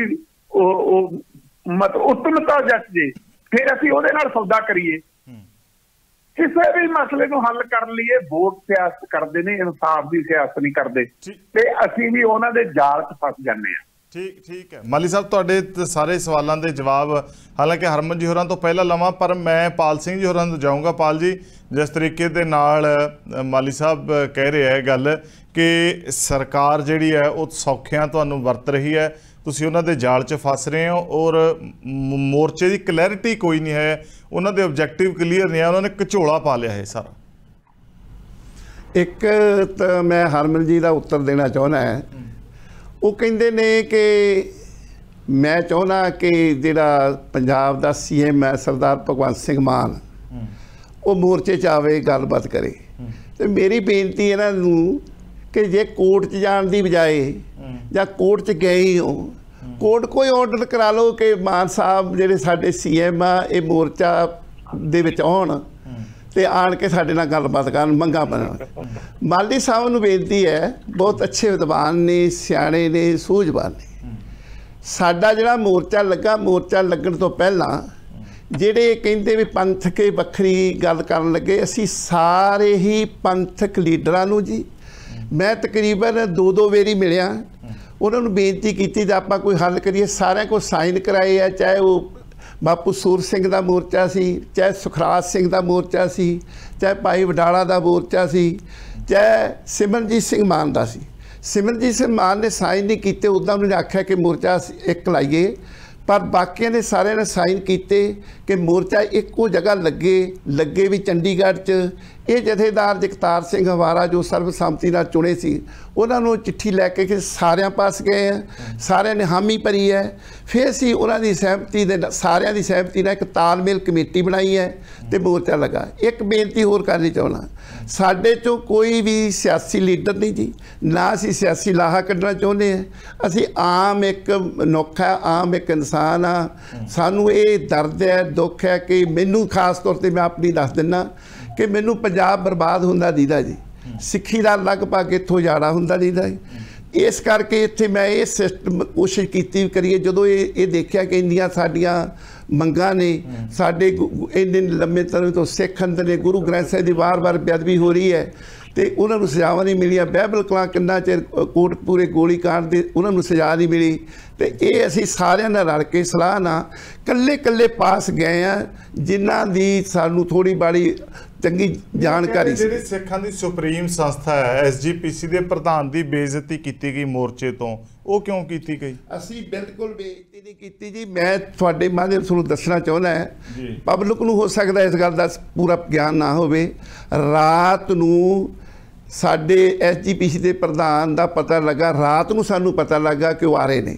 ਅਸੀਂ ਉਸੇ ਟਾਈਮ ਹੀ ਉਹਨਾਂ ਨੂੰ ਰੋਕਿਆ, ਫੋਨ ਕੀਤਾ, ਉਹਨਾਂ ਨੂੰ ਪੁੱਛਿਆ ਵੀ ਫੋਨ ਤੇ ਗੱਲ ਹੋਈ ਕਿ ਤੁਸੀਂ ਆਉਣਾ ਨਹੀਂ, ਹਜੇ ਸਾਡੇ ਕੋਲ ਇੰਨਾ ਪ੍ਰਬੰਧ ਨਹੀਂ, ਕਿਉਂਕਿ ਲੋਕ SGPC ਦੇ ਪ੍ਰਧਾਨ ਦੇ ਉਲਟੇ ਲੋਕ ਉਸ ਬਾਦਲ ਪਰਿਵਾਰ ਦੇ ਇੰਨੇ ਦੁਖੀ, ਇੰਨੇ ਐਂਟੀ ਸਨ ਕਿ ਉਹ ਲੋਕਾਂ ਦੇ ਵਿੱਚ ਇੱਕ ਪੂਰਾ ਗੱਲ ਫੈਲੀ ਹੋਈ ਸੀ, ਜਿਹੜੀ ਸੱਚਾਈ ਵੀ ਆ ਕਿ ਜੋ ਵੀ ਬੇਅਦਬੀ ਕਰਨ ਵਾਲੇ ਦੇ ਦੋਸ਼ੀਆਂ ਨੂੰ ਜੇ ਨਹੀਂ ਫੜਿਆ ਤੇ ਉਹ ਸਾਡੇ ਜਿਹੜੇ ਪ੍ਰਧਾਨ ਉੱਥੇ ਉਸ ਸਮੇਂ ਦੇ ਮੁੱਖ ਮੰਤਰੀ ਸਨ, ਉਹਨਾਂ ਨੇ ਉਹਨਾਂ ਨੂੰ ਬਚਾਇਆ। ਲੋਕਾਂ ਦਾ ਰੋਹ ਸੀ, ਲੋਕਾਂ ਦਾ ਦੁੱਖ ਸੀ। ਇਹ SGPC ਦੇ ਪ੍ਰਧਾਨ ਬਾਰੇ ਲੋਕਾਂ ਦੀ ਰਾਏ ਹੈ, ਸੱਚਾਈ ਵੀ ਹੈ ਜੋ ਜਗ ਜ਼ਾਹਰ ਹੋਈ ਹੈ कि ये ਜਿਹੜੇ ਪ੍ਰਧਾਨ ਬਣੇ ਉਹਨਾਂ ਦੇ ਥਰੂ ਬਣੇ, ਕੋਈ ਇਲੈਕਸ਼ਨ ਨਹੀਂ ਹੁੰਦੀ, ਕੁਛ ਨਹੀਂ, ਜਾਂ ਕਹਿ ਲਓ ਜੇਬ ਚੋਂ ਨਿਕਲੇ। ਸਾਹਿਬ ਦਾ ਇਹ ਸਵਾਲ ਹੈ ਵੀ ਜਿਹੜਾ ਇੱਕ ਮੰਗ ਪ੍ਰਤੀ ਤੁਹਾਨੂੰ ਫੋਕਸ ਕਰਨਾ ਚਾਹੀਦਾ ਸੀ, ਤੁਸੀਂ ਖਲਾਰਾ ਪਾ ਲਿਆ, ਉਹਦੇ ਉੱਤੇ ਕੀ ਕਹੋਗੇ? ਦੇਖੋ ਜੀ, ਮੰਗਾਂ ਤਾਂ ਤਿੰਨੇ ਇੰਪੋਰਟੈਂਟ ਹੈ, ਕੋਈ ਖਲਾਰੇ ਵਾਲੀ ਗੱਲ ਨਹੀਂ, ਤਿੰਨੇ ਇੱਕ ਦੂਸਰੇ ਨਾਲ ਰਿਲੇਟਡ ਨੇ। ਗੁਰੂ ਗ੍ਰੰਥ ਸਾਹਿਬ ਦੇ ਪਾਤਸ਼ਾਹ ਦੇ ਉਹਦੇ ਲਈ ਜਾਂ ਸਾਰਿਆਂ ਧਾਰਮਾਂ ਤੇ ਕਾਨੂੰਨ ਬਣਾਉਣਾ, ਤੇ ਜਿਹੜੇ ਉਹ ਗੁਰੂ ਗ੍ਰੰਥ ਸਾਹਿਬ ਦੀ ਬੇਅਦਬੀ ਦੇ ਕਰਕੇ 2 ਸਿੰਘ ਸ਼ਹੀਦ ਹੋਏ ਨੇ, ਹੱਕ ਲੈਂਦੇ, ਉਹਨਾਂ ਨੂੰ ਨਿਆਂ ਦਿਵਾਉਣਾ।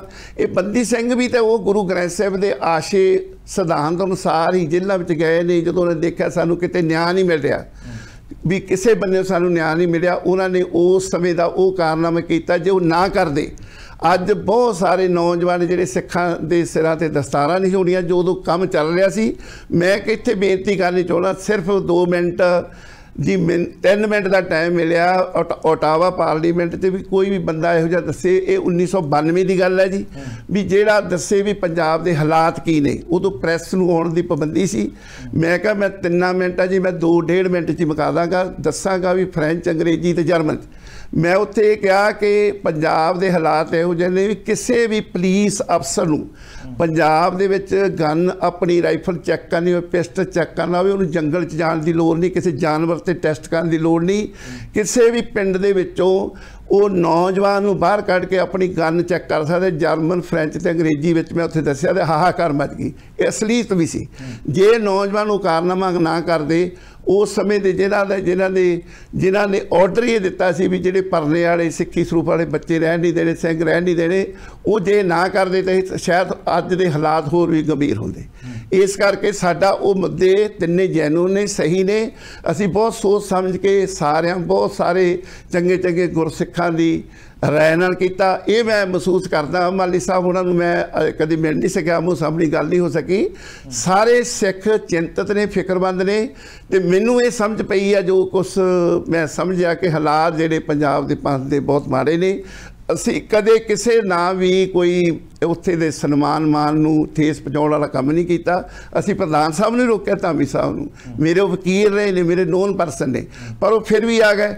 उत्थे घटना वापर भी गई। साढ़े 4 साहब ने कोल बैठे सन, विचकाले बैठे सन। उन्होंने रिक्वेस्ट की कि तुसीं उठ के ना जाओ, क्योंकि असीं जिम्मेवार 2-4 व्यक्ति जाने नाल नौजवानों का जिहड़ा रोह सी असीं ठंडा कर सकते, पर वो कर नहीं सके।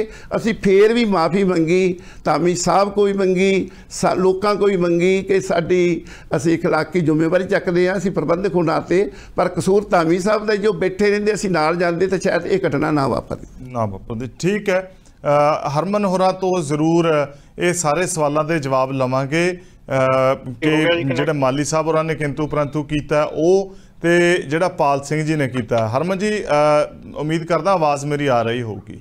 वो कहंदे भी चंगा हुंदा पटीशन जिहड़ी पाउण दी बजाय जिहड़ी तुसीं कह के भगवंत जी इत्थे आउंदे आ ਤਾਂ ਉਹਨਾਂ ਦੇ ਸੰਬੰਧੀ ਤੁਸੀਂ ਕੋਈ ਗੱਲਬਾਤ ਕਰਦੇ ਪਟੀਸ਼ਨ ਜਿਹੜਾ ਹੈ ਕੋਰਟ ਦੇ ਵਿੱਚ ਪਾਉਣ ਦੀ ਬਜਾਏ।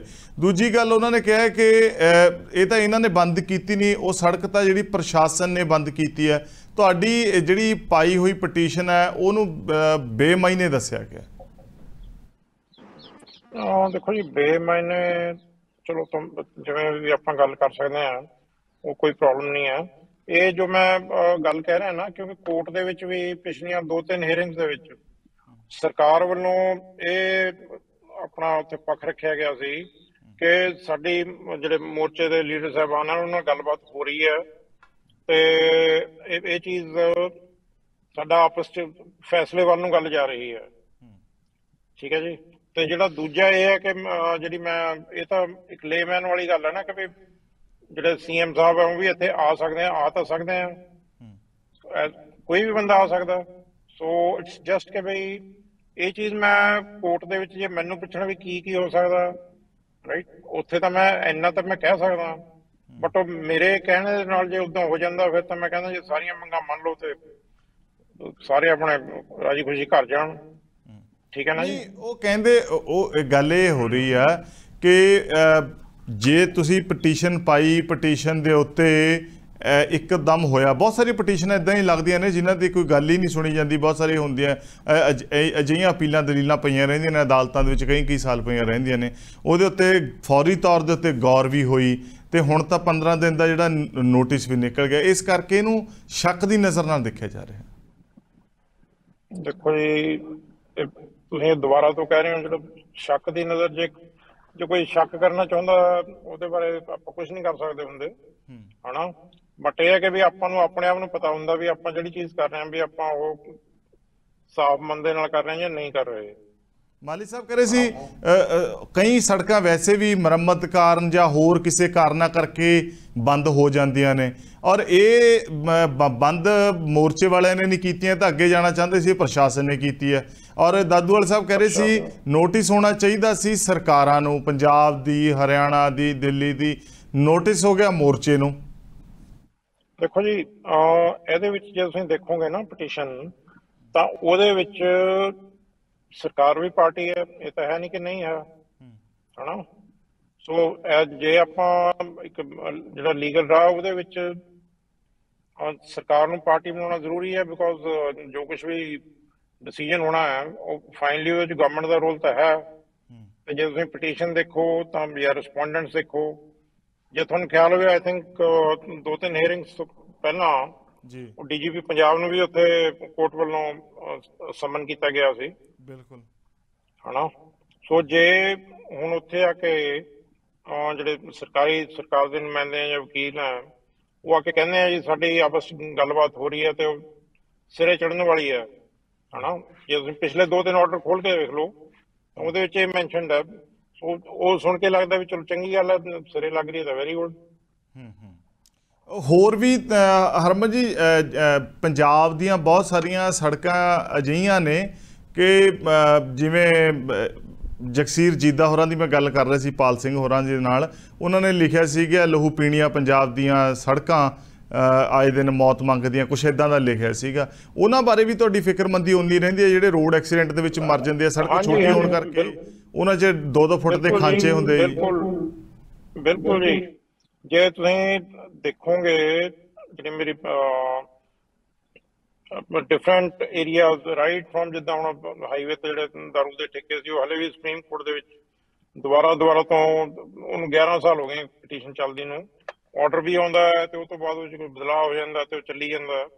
ਏਦਾਂ ਹੀ ਜਿਹੜੇ ਹਾਈਵੇ ਤੇ ਏਦਾਂ ਦੇ ਇਸ਼ੂਜ਼ ਹੈਗੇ, ਜਿਹੜੇ ਟੈਕਨੀਕਲ ਇਸ਼ੂਜ਼ ਹੈ, ਜਿਹੜੇ ਨਾਰਮਲ ਬੰਦੇ ਨੂੰ ਨਹੀਂ ਪਤਾ ਹੁੰਦੇ ਵੀ ਉਹਦਾ ਸੋਲੂਸ਼ਨ ਕੀ ਹੈ ਤੇ ਕੀ ਹੱਲ ਕੱਢਿਆ ਜਾ ਰਿਹਾ, ਉਹਦੇ ਬਾਰੇ ਵੀ ਮੈਂ ਪਟੀਸ਼ਨਸ ਪਾਈਆਂ ਤੇ ਕੁਝ ਆਰਡਰਸ ਹੋਏ ਵੀ ਹੈਗੇ ਆ, ਬਟ ਉਹ ਲਾਗੂ ਕਰਨਾ ਇੱਕ ਆਪਣੇ ਆਪ ਚ ਸਰਕਾਰ ਦੀ ਇਹੀ ਦੇਖੋ ਗੱਲ ਹੈ ਹਰਮਨ ਜੀ, ਵੀ ਇਸ ਪਟੀਸ਼ਨ ਦੇ ਉੱਤੇ ਕਿੰਨਾ ਇੱਕੋ ਦਮ ਸਾਰਾ ਕੁਝ ਹੋ ਰਿਹਾ ਹੈ ਨਾ। ਤੇ ਉਹ ਜਿਹੜੀ ਤੁਸੀਂ ਲੜਾਈ ਕਦੋਂ ਤੋਂ ਲੜ ਰਹੇ ਹੋ, ਆਪਾਂ ਸ਼ਾਇਦ ਤੁਹਾਡੇ ਯਾਦ ਨਹੀਂ ਹੋਏਗਾ, ਕਿਸੇ ਹੋਰ ਮਾਧਿਅਮ ਤੋਂ ਵੀ ਆਪਾਂ ਇਸ ਬਾਰੇ ਗੱਲ ਕੀਤੀ ਸੀ, ਜਿਹੜੀ ਔਨ ਰੋਡ ਜਿਹੜੇ ਠੇਕੇ ਦੀ ਗੱਲ ਸੀ, ਤੁਸੀਂ ਪਟੀਸ਼ਨ, ਉਹ ਹਲੇ ਜਿਉਂ ਦੀ ਤਿਉਂ ਲਮਕ ਰਹੀ, ਉਹ ਅੱਜ ਦੀ ਗੱਲ ਨਹੀਂ, ਸਾਲਾਂ ਬੱਧੀ ਇਹ ਮਸਲੇ ਹੋ ਗਏ ਆ। ਉਹ ਮਤਲਬ ਉਹਨਾਂ ਨੂੰ ਠੰਡੇ ਵਾਸਤੇ ਪਾ ਦਿੱਤਾ ਜਾਂਦਾ, ਇਸ ਕਰਕੇ ਹੀ ਇਹ ਠੰਡੇ। ਦੇਖੋ ਇੱਕ ਚੀਜ਼ ਮੈਂ ਇੱਥੇ ਕਰੈਕਟ ਕਰਨੀ ਚਾਹਾਂਗਾ ਜੀ, ਉਹ ਠੰਡੇ ਵਾਸਤੇ ਆਪਾਂ ਉਹਨੂੰ ਤਾਂ ਨਹੀਂ ਕਹਿ ਸਕਦੇ ਵੀ ਪਹਿਲਾਂ ਮੈਂ 2012 ਦੇ ਵਿੱਚ ਪਾਈ ਸੀ ਪਹਿਲੀ, 2014 ਦੇ ਵਿੱਚ ਆਰਡਰ ਆਇਆ ਸੀ ਤੇ ਤਕਰੀਬਨ 3 ਸਾਲ ਲਈ ਉਹ ਆਰਡਰ ਲਾਗੂ ਰਿਹਾ। ਫਿਰ ਪੰਜਾਬ ਸਰਕਾਰ ਤੇ ਸੈਂਟਰਲ ਸਰਕਾਰ ਦੋਨਾਂ ਨੇ ਪੰਜਾਬ ਤੇ ਹਰਿਆਣਾ ਦੋਨਾਂ ਨੇ ਹਾਈ ਕੋਰਟ ਦੇ ਵਿੱਚ ਪਟੀਸ਼ਨ ਪਾਈ, ਫਿਰ ਉੱਥੋਂ ਆਰਡਰ ਆਇਆ, ਉਹਦੇ ਵਿੱਚ ਕੁਝ ਹੋਰ ਫਰਦਰ ਤਬਦੀਲੀ ਹੋ ਗਈ। ਸੋ ਤਾਂ ਕਰਕੇ ਉਹਨੂੰ ਇੰਨਾ ਟਾਈਮ ਹੋ ਗਿਆ, ਉਹ ਤਕਰੀਬਨ 12, 13, 15 ਪਟੀਸ਼ਨ ਹੋ ਜਾਂਦੀਆਂ ਟੋਟਲ। ਸੋ ਤਾਂ ਕਰਕੇ ਏਦਾਂ ਲੱਗਦਾ ਵੀ ਉਹ ਕਹਾਣੀ ਉੱਥੇ ਦੀ ਉੱਥੇ ਹੀ ਹੈ। ਮੇਰੀ ਤਾਂ ਸਿਰਫ ਜਿਹੜੀ ਇਹਦੇ ਪਿੱਛੇ ਪੁਆਇੰਟ ਹੈ ਉਹ ਤਾਂ ਬੜਾ ਕਲੀਅਰ ਹੈਗਾ, ਰਾਈਟ। ਅੱਛਾ, ਤੁਸੀਂ ਪੰਜਾਬ ਦੇ ਵਿੱਚ ਸਫ਼ਰ ਕਰਦੇ ਰਹਿੰਦੇ ਹੋਗੇ, ਟਰੈਵਲ ਕਰਦੇ ਰਹਿੰਦੇ ਹੋਗੇ? ਬੇਸ਼ੱਕ ਕਰਦਾ ਜੀ। ਬਹੁਤ ਸਾਰੇ ਇੱਦਾਂ ਦੇ ਟੋਲ ਰੋਡ ਮੈਂ ਆਪ ਦੇਖੇ ਆ, ਸਾਡੇ ਵੀ ਸਿੰਘ ਫਸਦੇ ਰਹਿੰਦੇ ਆ ਕਿਤੇ ਨਾ ਕਿਤੇ ਇਹਨਾਂ ਦੇ ਨਾਲ। ਉਹ ਜਿਹੜੇ ਉਹ ਲੋਕਾਂ ਤੋਂ ਵਸੂਲੀ ਕਰਦੇ ਆ, ਉਹ ਆਪਣੇ ਤੈਅ ਸ਼ਰਤਾਂ ਦੇ ਮਾਪਦੰਡ ਦੇ ਉੱਤੇ ਸਹੀ ਖਰੇ ਨਹੀਂ ਉਤਰਦੇ।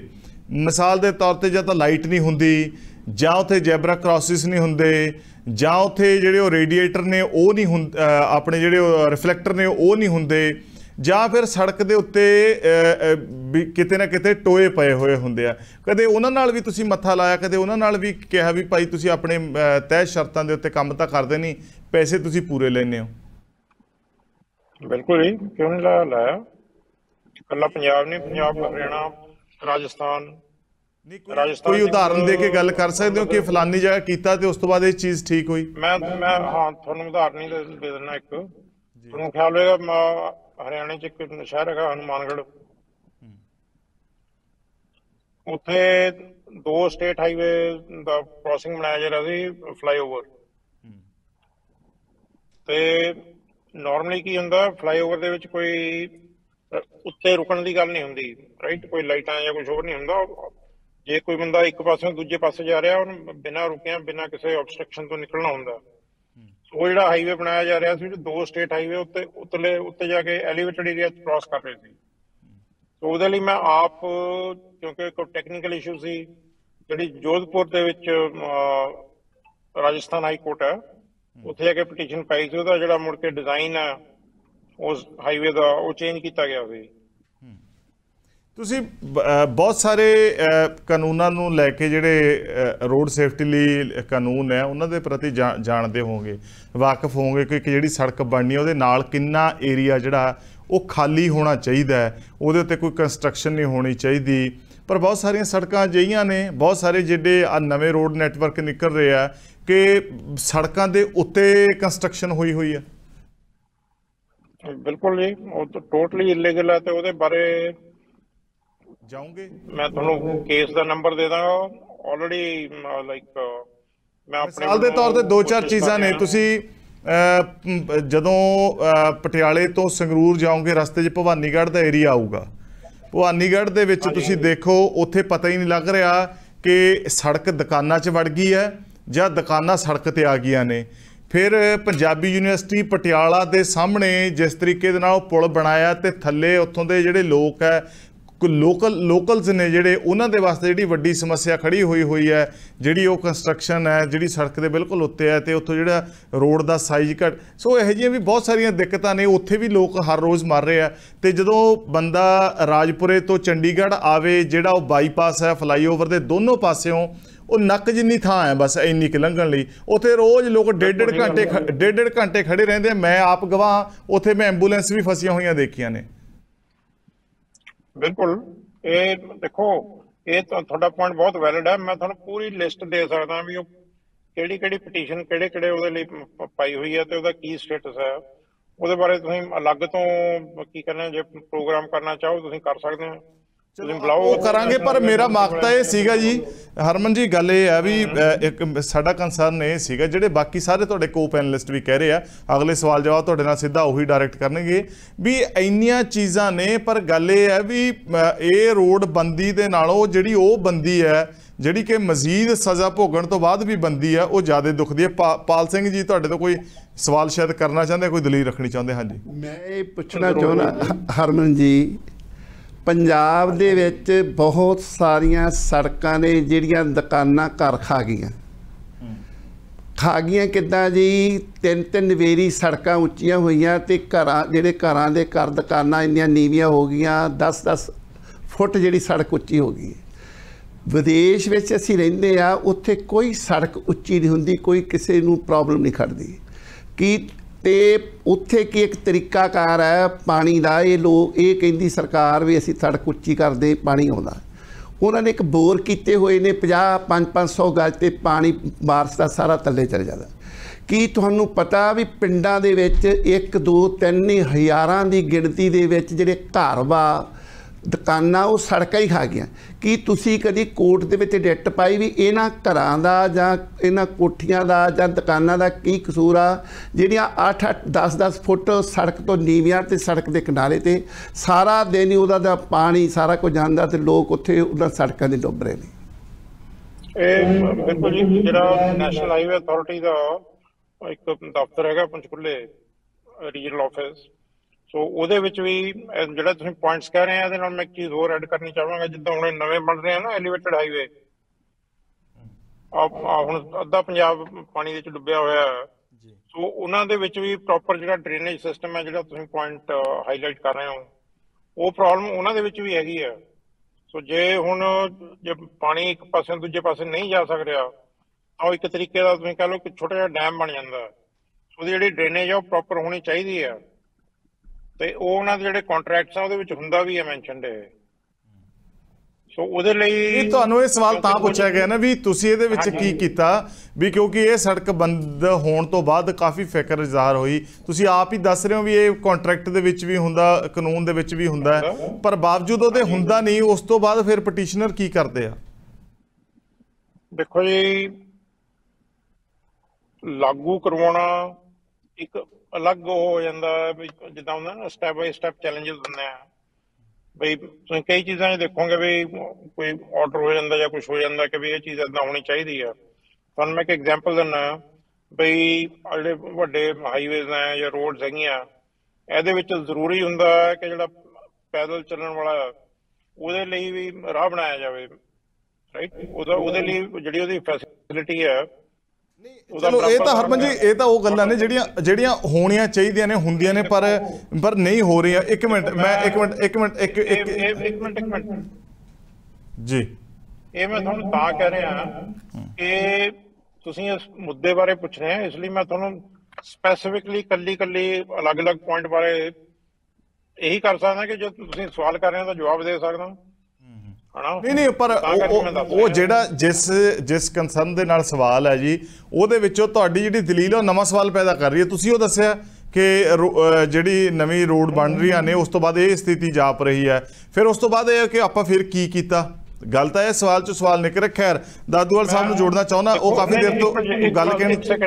ਇੱਕ ਸੈਕਿੰਡ, ਮੈਂ ਇਹ ਤਾਂ ਤੁਹਾਨੂੰ ਸੌਰੀ ਰੋਕ ਕੇ ਗੱਲ ਕਰ ਰਿਹਾ ਬਈ। ਮੈਂ ਆਪਣੇ ਵੱਲੋਂ ਇਹ ਦੱਸਣਾ ਚਾਹੁੰਦਾ ਸੀ ਕਿ ਵੀ ਉਹਦੇ ਲਈ ਜਿਹੜੇ ਸਟੈਪਸ ਅਸੀਂ ਆਪਣੇ ਵੱਲੋਂ ਲੈ ਸਕਦੇ ਹਾਂ ਵੀ ਆਹ ਚੀਜ਼ ਨੂੰ ਹਾਈਲਾਈਟ ਕੀਤਾ ਜਾਵੇ ਤੇ ਠੀਕ ਕਰਵਾਇਆ ਜਾਵੇ, ਉਹਦੇ ਲਈ ਅਸੀਂ ਐਫਰਟ ਕਰ ਰਹੇ ਹਾਂ।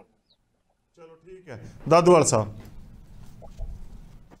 ਦੇਖੋ ਧਾਲੀਵਾਲ ਸਾਹਿਬ, ਮੈਂ ਇੱਕ ਗੱਲ ਕਹਿਣੀ ਚਾਹੁੰਦਾ। ਇੱਥੇ ਗੱਲ ਆਈ ਆ ਕਿ ਮੋਰਚਾ ਦੇ ਵਿੱਚ ਸਰਦਾਰ ਧਾਮੀ ਸਾਹਿਬ ਦੇ ਉੱਤੇ ਹਮਲਾ ਹੋਇਆ। ਮੇਰੇ ਨਾਲ ਵੀ ਸਵਾਲ ਜਵਾਬ ਹੋਏ, ਭਾਵੇਂ ਗੱਲਾਂ ਚਿੰਤਾਜਨਕ ਸੀ। ਮੈਂ ਉਸ ਵੇਲੇ ਵੀ ਸਰਦਾਰ ਧਾਮੀ ਸਾਹਿਬ ਤੇ ਜਦੋਂ ਹਮਲਾ ਹੋਇਆ ਤਾਂ ਮੈਂ ਸ਼ਬਦਾਂ 'ਚ ਨਿਖੇਧੀ ਕੀਤੀ ਸੀ ਕਿ ਜਿਹੜਾ ਸਾਡਾ ਕੌਮੀ ਇਨਸਾਫ ਮੋਰਚਾ ਕੋਈ ਇਨਵੈਸਟੀਗੇਸ਼ਨ ਸੈਂਟਰ ਨਹੀਂ ਹੈ। ਇੱਥੇ ਤਾਂ ਸਭ ਦੇ ਸਮਰਥਨ ਦੀ ਲੋੜ ਹੈ। ਕਿਸੇ ਨਾਲ ਕੋਈ ਸਵਾਲ ਜਵਾਬ ਕਰਨੇ, ਉਹਦੇ ਦਫ਼ਤਰ ਜਾਓ, ਉਹਦੇ ਘਰ ਜਾਓ, ਉਹਦੇ ਗੁਰਦੁਆਰਾ ਸਾਹਿਬ ਜਾਓ, ਬੈਠ ਕੇ ਜੋ ਮਰਜ਼ੀ ਕਰੋ। ਪਰ ਜਦੋਂ ਮੈਂ ਇੱਥੇ ਆਇਆ ਸੀ, ਮੋਰਚਾ ਸੰਚਾਲਕਾਂ ਨੇ ਬਹੁਤ ਸਵਾਗਤ ਕੀਤਾ, ਸਨਮਾਨ ਕੀਤਾ। ਉੱਥੇ ਜਦੋਂ ਗਿਆ, ਉਹਨਾਂ ਦੇ ਗੱਲਬਾਤ ਕਰਕੇ ਹੀ ਸੱਦਾ ਦਿੱਤਾ ਸੀ ਔਰ ਮੈਂ ਆਪਣਾ ਫਰਜ਼ ਸਮਝਦਾ ਕੀਤਾ ਸੀਗਾ। ਮੋਰਚੇ ਦੇ ਬਾਹਰ ਏਡੇ ਵੱਡੇ ਇਕੱਠ 'ਚ ਗਿਣਤੀ ਦੇ 3 ਨੌਜਵਾਨ ਸੀਗੇ ਜਿਨ੍ਹਾਂ ਨੇ ਕੋਈ 2-4 ਸਵਾਲ ਕੀਤੇ, ਉਹਨਾਂ ਦੇ ਵੀ ਮੈਂ ਜਵਾਬ ਦੇ ਦਿੱਤੇ ਸੀਗੇ। ਪਰ ਮੀਡੀਆ ਦੇ ਕੁਝ ਕੁ ਵੀਰਾਂ ਨੇ ਉਹਨੂੰ ਬੜਾ ਸਨਸਨੀਖੇਜ਼ ਬਣਾ ਕੇ ਜਿਹੜਾ ਸੀਗਾ ਉਹ ਫਲੈਸ਼ ਕੀਤਾ ਸੀ ਆਪਣੀ TRP ਵਾਸਤੇ। ਏਡੀ ਕੋਈ ਗੱਲ ਨਹੀਂ ਸੀ ਹੈਗੀ। ਪਰ ਫਿਰ ਵੀ ਮੋਰਚਾ ਸੰਚਾਲਕਾਂ ਨੇ, ਬਾਪੂ ਗੁਰਚਰਨ ਸਿੰਘ ਹੋਣਾ ਨੇ ਉਸ ਚੀਜ਼ ਦਾ ਜਿਹੜਾ ਸੀਗਾ ਅਹਿਸਾਸ ਕੀਤਾ ਔਰ ਖਿਮਾ ਜਾਚਨਾ ਕੀਤੀ ਸੀ। ਔਰ ਜਥੇਦਾਰ ਹਵਾਰਾ ਸਾਹਿਬ ਵੀ ਫਤਿਹਗੜ੍ਹ ਸਾਹਿਬ ਇਕੱਠ ਹੋਇਆ ਸੀ, ਉਦੋਂ ਲਿਖਤੀ ਉਹਨਾਂ ਨੇ ਜਿਹੜੀ ਖਿਮਾ ਜਾਚਨਾ ਕੀਤੀ ਆਪਣੇ ਵੱਲੋਂ। ਔਰ ਹੁਣ ਵੀ ਉਹਨਾਂ ਨੇ ਜਿਹੜਾ ਸੀਗਾ, ਇਹ ਜ਼ਰੂਰ ਹੋਇਆ ਕਿ ਜਿਸ ਵੇਲੇ ਇਸ ਤਰ੍ਹਾਂ ਦਾ ਹਾਲਾਤ ਬਣੇ ਤਾਂ ਮੋਰਚਾ ਜਿਹੜਾ ਸਿਖਰ ਤੇ ਜਾ ਕੇ ਨਿਵਾਣ ਵਾਲੇ ਪਾਸੇ ਵੀ ਆਇਆ। ਉੱਥੇ ਗਿਣਤੀ ਘਟੀ, ਸੰਗਤਾਂ ਦੀ ਆਮਦ ਘਟੀ, ਸਵਾਲ ਵਧੇ, ਤਾਂ ਫਿਰ ਮੋਰਚਾ ਸੰਚਾਲਕਾਂ ਨੇ ਬੜੀ ਸਾਵਧਾਨੀ ਵਰਤੀ। ਸਾਰੇ ਸਿਆਣੇ ਸੱਜਣ ਨੇ, ਸਰਦਾਰ ਪਾਲ ਸਿੰਘ ਨੇ, ਬਾਪੂ ਗੁਰਚਰਨ ਸਿੰਘ ਨੇ, ਬਾਕੀ ਸਾਰੇ ਜਿੰਨੇ ਉੱਥੇ ਬੈਠੇ ਆ, ਉਹਨਾਂ ਨੇ ਫਿਰ ਸਮਝਦਾਰੀ ਦੇ ਨਾਲ ਇਹ ਸਾਰੇ ਨੂੰ ਕਿ ਇੱਥੇ ਸਾਡੀ ਜ਼ਿੰਮੇਵਾਰੀ ਬਣਦੀ ਹੈ। ਇੱਥੇ ਆਈ ਕਿਸੇ ਵੀ ਸਪੀਕਰ ਦੇ ਨਾਲ ਜੇਕਰ ਕੋਈ ਇਸ ਤਰ੍ਹਾਂ ਦੀ ਗੱਲ ਹੁੰਦੀ ਹੈ ਤੇ ਪ੍ਰਬੰਧਕਾਂ ਦੀ ਆ, ਉਹਨਾਂ ਨੇ ਜਿਹੜਾ ਸੀਗਾ ਸਾਵਧਾਨੀ ਕਰਕੇ ਉਹਨੂੰ ਦੁਬਾਰਾ ਸਾਰਿਆਂ ਨਾਲ ਸੰਪਰਕ ਕੀਤਾ। ਜਥੇਦਾਰ ਹਵਾਰਾ ਸਾਹਿਬ ਨੇ ਮੈਨੂੰ ਲਿਖਤੀ ਸੁਨੇਹਾ ਵੀ ਭੇਜਿਆ ਔਰ ਮੋਰਚਾ ਪ੍ਰਬੰਧਕ ਆਏ। ਪਰ ਦੂਜੀ ਗੱਲ ਮੈਂ ਇਹ ਵੀ ਕਹਿਣਾ ਚਾਹੁੰਦਾ ਕਿ ਸਾਡੇ ਨਿੱਜੀ ਮਾਨ ਸਨਮਾਨ ਨਾਲੋਂ ਜਿਹੜਾ ਗੁਰੂ ਦਾ ਸਨਮਾਨ ਆ ਉਹ ਵੱਡਾ ਆ। ਕੌਮੀ ਮਸਲੇ ਵੱਡੇ ਆ, ਇਸ ਕਰਕੇ ਸਾਨੂੰ ਵਹੀਰਾਂ ਘੱਟ ਕੇ ਮੋਰਚੇ ਵੱਲ ਪੁੱਜਣਾ ਚਾਹੀਦਾ। ਹੁਣ 13 ਤਰੀਕ ਨੂੰ ਅਸੀਂ ਗਏ, 13 ਤਰੀਕ ਦਾ ਉਤਸ਼ਾਹ ਇੰਨਾ ਹੋਇਆ, ਇੰਨੇ ਸੰਤ ਮਹਾਂਪੁਰਸ਼ ਆਏ। ਫਿਰ 15 ਤਰੀਕ ਨੂੰ ਮੁੜ ਵਹੀਰਾਂ ਘੱਟ ਕੇ ਜਦੋਂ ਸਰਕਾਰ ਸੋਚ ਰਹੀ ਸੀ ਕਿ ਹੁਣ ਮੋਰਚੇ ਤੇ ਕੋਈ ਨਹੀਂ ਆਉਣਾ, ਹੁਣ ਮੋਰਚਾ ਆਪੇ ਹੀ ਉੱਠ ਜਾਣਾ, ਮੋਰਚੇ ਦੀ ਗਿਣਤੀ ਘਟ ਗਈ ਆ, 100-200 ਬੰਦਾ ਰਹਿ ਗਿਆ। ਪਰ ਸਰਕਾਰਾਂ ਨੇ ਫਿਰ ਵੇਖਿਆ ਕਿ ਚੰਡੀਗੜ੍ਹ ਮੁਹਾਲੀ ਦੀਆਂ ਸੜਕਾਂ ਫਿਰ ਸੰਗਤਾਂ ਨੇ ਜਾਮ ਕਰ ਦਿੱਤੀਆਂ। ਤਾਂ ਹੁਣ ਜਦੋਂ ਅਸੀਂ 13 ਤਰੀਕ ਨੂੰ ਗਏ ਤਾਂ ਅਗਲੇ ਦਿਨ ਹੀ ਮੋਰਚਾ ਸੰਚਾਲਕਾਂ ਨੂੰ ਗਵਰਨਰ ਸਾਹਿਬ ਨੇ ਸੱਦਿਆ। ਹੁਣ ਜਦੋਂ 15 ਤਰੀਕ ਦਾ ਇਕੱਠ ਹੋਇਆ, ਉਸ ਤੋਂ ਬਾਅਦ ਫਿਰ ਸਰਕਾਰਾਂ ਜਿਹੜੀਆਂ ਮੋਰਚਾ ਸੰਚਾਲਕਾਂ ਨਾਲ ਗੱਲਬਾਤ ਦਾ ਰਾਬਤਾ ਬਣਾ ਰਹੀਆਂ। ਸੋ ਮੈਂ ਕਹਿਣਾ ਚਾਹੂੰਗਾ ਕਿ ਸਰਕਾਰਾਂ ਇਹ ਨਾ ਸੋਚਣ ਕਿ ਅਸੀਂ ਇਸ ਮੋਰਚੇ ਤੇ ਕੋਈ ਸਖਤੀ ਕਰਕੇ ਜਾਂ ਹਾਈ ਕੋਰਟ ਦੇ ਨਾਲ ਮੋਰਚੇ ਨੂੰ ਉਠਾ ਦੇਵਾਂਗੇ। ਕੋਰਟਾਂ ਨੂੰ ਵੀ ਸੋਚਣਾ ਚਾਹੀਦਾ ਕਿ ਕੋਰਟ ਸਰਕਾਰਾਂ ਨੂੰ ਕੱਢਣ ਔਰ ਸਰਕਾਰਾਂ ਨੂੰ ਸੋਚਣਾ ਚਾਹੀਦਾ ਕਿ ਇਹ ਜਿਹੜੇ ਮਸਲੇ ਹੱਲ ਹੋਣ ਵਾਲੇ, ਇਹਨਾਂ ਨੂੰ ਸਿਆਸੀ ਖੁੰਡੀ ਨਾ ਖੇਡੀ ਜਾਵੇ। ਜਿਹੜੇ ਮਨੁੱਖੀ ਅਧਿਕਾਰਾਂ ਦੀ ਗੱਲ ਆ, ਔਰ ਹਿਊਮਨ ਰਾਈਟ ਦੀ ਗੱਲ ਔਰ ਗੁਰੂ ਸਾਹਿਬ ਦੇ ਮਾਨ ਸਨਮਾਨ ਦੀ ਗੱਲ ਆ। ਹੁਣ ਬਾਈਬਲ ਕਲਾਂ ਦਾ ਜਿਹੜਾ ਚਲਾਨ ਆ ਉਹ ਪੈਂਡਿੰਗ ਪਿਆ, ਉਹ ਪੰਜਾਬ ਸਰਕਾਰ ਨੇ ਪੇਸ਼ ਕਰਨਾ। ਉਹ ਪੰਜਾਬ ਸਰਕਾਰ ਪੇਸ਼ ਕਰੇ ਵੀ ਉਹਦੇ ਲਈ ਕਿਹੜੇ ਸਰਮਾਏਦਾਰ ਜਾਂ ਕਿਹੜੇ ਸਿਆਸੀ ਜਾਂ ਕਿਹੜੇ ਅਫਸਰ ਜ਼ਿੰਮੇਵਾਰ ਆ ਜਿਨ੍ਹਾਂ ਦੇ ਹੁਕਮ ਤੇ ਗੋਲੀਆਂ ਮਾਰੀਆਂ ਗਈਆਂ। ਤਾਂ ਮੈਂ ਜਿਹੜੀ ਅਪੀਲ ਜਿਹੜੀ ਹੈ ਜ਼ਰੂਰ ਕਰਨਾ ਚਾਹੁੰਦਾ ਕਿ ਭਾਵੇਂ ਠੀਕ ਹੈ ਉਸ ਵੇਲੇ ਮੋਰਚਾ ਸੰਚਾਲਕਾਂ ਦੀਆਂ ਕੁਝ ਢਿਲਾਈਆਂ ਰਹੀਆਂ, ਪਰ ਉਹਨਾਂ ਨੇ ਸਾਵਧਾਨੀ ਵਰਤੀ ਆ। ਦੁਬਾਰਾ ਰਾਬਤਾ ਕਰਕੇ ਸਭ ਦੇ ਨਾਲ ਉਹਨਾਂ ਨੇ ਸਭ ਨੂੰ ਜਿਹੜੀ ਅਪੀਲ ਕੀਤੀ ਤੇ ਸਾਰੇ ਆਪਣਾ ਕੌਮੀ ਫਰਜ਼ ਸਮਝ ਕੇ, ਕੋਈ ਕਿਸੇ ਤੇ ਆਸਾਨ ਨਹੀਂ ਆ। ਅਸੀਂ ਇਸ ਤੋਂ ਮੋਰਚਾ ਸੰਚਾਲਕਾਂ ਨੂੰ ਵਧਾਈ ਦਿੰਦੇ ਹਾਂ ਕਿ ਆਪਣਾ ਕੰਮਕਾਰ ਛੱਡ ਕੇ ਉੱਥੇ ਬੈਠੇ। ਇੱਕ ਦਿਨ ਦਾ ਕੰਮ ਛੱਡਣਾ ਔਖਾ ਹੁੰਦਾ, ਪਰ ਆਪਣੇ ਮਿਸ਼ਨ ਵੱਲ ਕੇਂਦਰਿਤ ਰਹਿਣ, ਸਾਡਾ ਸਹਿਯੋਗ ਰਹੂਗਾ। ਸਰਕਾਰਾਂ ਜਿਹੜੀਆਂ ਨੇ ਉਸ ਮਸਲੇ ਦਾ ਹੱਲ ਕਰਨ। ਅਸੀਂ ਵੀ ਕੋਈ ਸਾਡਾ ਸ਼ੌਕ ਨਹੀਂ ਹੈ ਕਿ ਅਸੀਂ ਮੋਰਚੇ ਲਾ ਕੇ ਤੇ ਸੜਕਾਂ ਤੇ ਬੈਠਣਾ ਵਾ। ਇਸ ਕਾਰਨ ਕਰਕੇ ਸਰਕਾਰਾਂ ਨੂੰ ਇਸ ਪਾਸੇ ਬੇਰੁਖੀ ਨਹੀਂ ਵਰਤਣੀ ਚਾਹੀਦੀ।